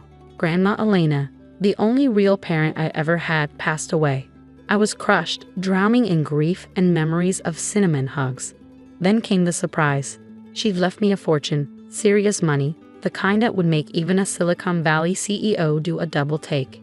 And wouldn't you know it, suddenly my phone was buzzing with calls from two people I never thought I'd hear from again. "Olivia, sweetheart, it's your father. I heard about Elena. I think it's time we reconnected." "Darling, it's your mother. I'm so sorry about your grandmother. We should talk." Well, look who decided to crawl out of the woodwork. I guess a fat inheritance check was enough to jog their memories about having a daughter. Buckle up, folks, things were about to get interesting. So there I was, standing outside a fancy restaurant, questioning my sanity for agreeing to meet with Michael. Yeah, I'm calling him Michael now. Dad is a title you earn. And this guy cashed in his chips a long time ago. Olivia, oh sweetheart, you look so grown up, he said, walking toward me with a woman who looked like a desperate housewives extra on his arm and two mini Michaels trailing behind. Hi, Michael, I replied, my voice flatter than week-old soda. This is Vanessa, my wife, he said, beaming like he was introducing me to a shiny new car. And these are the twins, Bryson and Kyler. I forced a smile. Nice to meet you all. As we sat down, I couldn't help but notice Vanessa's designer everything. Her purse probably cost more than my monthly rent. So Olivia, Michael started, his voice dripping with fake sincerity.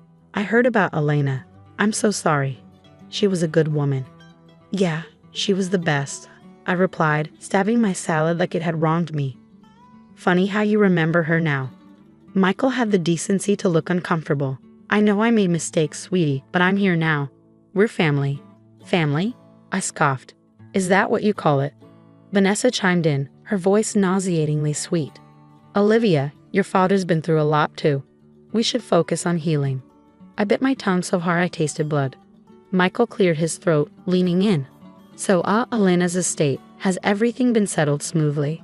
And there it was, the real reason for this little family reunion. It's been handled, I said curtly. The rest of lunch was a blur of awkward small talk and thinly veiled questions about my finances. The next day, it was Sarah's turn. She picked a ritzy country club. Of course she did. Darling, she exclaimed, air kissing my cheeks. This is Robert, my husband. Robert, a silver fox type in a tailored suit, shook my hand. Pleasure to meet you, Olivia. Sarah's told me so much about you. Funny, she hardly ever mentioned you to me, I quipped. Sarah's smile faltered for a second. Well, let's sit, shall we? I've been dying to catch up. For the next hour, I was treated to a whirlwind tour of Sarah's charities, galas, and social connections. It was like listening to a Kardashian podcast on 2x speed. And then I said to the Duchess, darling, that tiara is simply to die for. Sarah giggled, taking a sip of her champagne. Fascinating, I muttered, glancing at the clock and wondering if I could fake a medical emergency to make my escape. Robert cleared his throat, looking over at me. You know, Olivia, times have been a bit tough lately. Some of my investments didn't pan out as expected. I raised an eyebrow. Oh. Sarah jumped in with a too bright smile. Nothing serious, of course. Just a little belt tightening. But you know, family is so important during times like these, don't you think? I excused myself shortly after, my head spinning with thoughts of their not-so-subtle hints. Back at work, I spilled everything to Zoe over coffee. They're totally after your money, Zoe said, her eyes wide with disbelief. You need to watch your back. You think? I sighed. What should I do? Zoe's eyes gleamed with a mischievous light. I know a guy, a private investigator. He could dig up some dirt on your folks. I hesitated, then nodded. Do it. For the next week, my phone lit up with messages from Michael and Sarah. Family dinner. Let's go shopping. We have so much to catch up on. I was ignoring yet another text when I overheard a conversation in the break room that made my blood run cold. Yeah, Martinez, the quiet one, right? Word is her grandma left her millions. I froze, my coffee mug halfway to my lips. How did they know about my inheritance? And if they knew, who else did? As I walked back to my desk, my phone pinged again. Another message from Sarah. Darling, we simply must discuss the family estate. It's what Alina would have wanted. I clenched my fists, a cold anger settling in my gut. These vultures thought they could swoop in and take what was mine. They had another thing coming. It was time to find out what skeletons were hiding in their designer closets. Jake, the private investigator Zoe had recommended, didn't waste any time. Within a week, he dropped a bombshell that made my head spin. Your dad's business? It's a house of cards, Jake said, sliding a file across my kitchen table. He's in deep with some nasty loan sharks. We're talking break your kneecaps kind of guys. I flipped through the pages, my stomach twisting. And my mom. Jake grimaced. Her husband, Robert, has been cooking the books at his company. They're one audit away from total bankruptcy. It was like a punch to the gut. I knew they were after my money, but this level of desperation was staggering. There's more, Jake continued. Someone's been poking around your work email, accessing files about your inheritance. I felt the blood drain from my face. What? How? Jake shrugged. Inside job, maybe. Any coworkers acting suspicious? My mind raced, recalling the break room gossip and the sudden interest from people who'd never given me the time of day before. It all started to make sense. I've got an idea. I set a plan for me in my mind. Can you set up a meeting with a financial advisor? A fake one. Jake grinned. Now you're thinking. I know just the guy. The next day, I invited both Michael and Sarah to separate meetings with my financial advisor to discuss my inheritance. They both jumped at the chance like sharks smelling blood. When they arrived at the office, the looks on their faces were priceless. Michael turned pale, while Sarah's Botox forehead actually managed to wrinkle in surprise. What's going on here? Michael demanded. I smiled sweetly. Oh, I just thought we could all chat about my inheritance together. Isn't that what family does? For the next hour, I laid out everything Jake had uncovered. Michael's failing business, Sarah and Robert's embezzlement, and the hacking of my work email. With each revelation, they grew more desperate, turning on each other like rabid dogs. You told me you needed the money for the boys' college fund. Sarah shrieked at Michael. Oh, please, like you're any better, Michael shot back. Trying to frame your own daughter for corporate espionage. Michael shot back, and my jaw dropped. Sarah, at least have the decency to look ashamed. It wasn't supposed to go that far. We just needed access to your files, she stammered. I stood up, shaking with rage. Get out, both of you, and don't ever contact me again. As they left, tails between their legs, I caught a glimpse of Jake in the corner, giving me a thumbs up. The entire confrontation had been recorded. The fallout was swift and brutal. My coworker Tim from accounting confessed to being bribed by Sarah for information about my finances. A few days later, Michael showed up at my apartment with the twins, trying to guilt me into helping him. Think of your brothers, Olivia. They need you, he pleaded. I slammed the door in his face.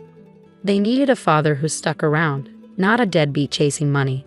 Sarah's attempt to frame me for corporate espionage was the last straw.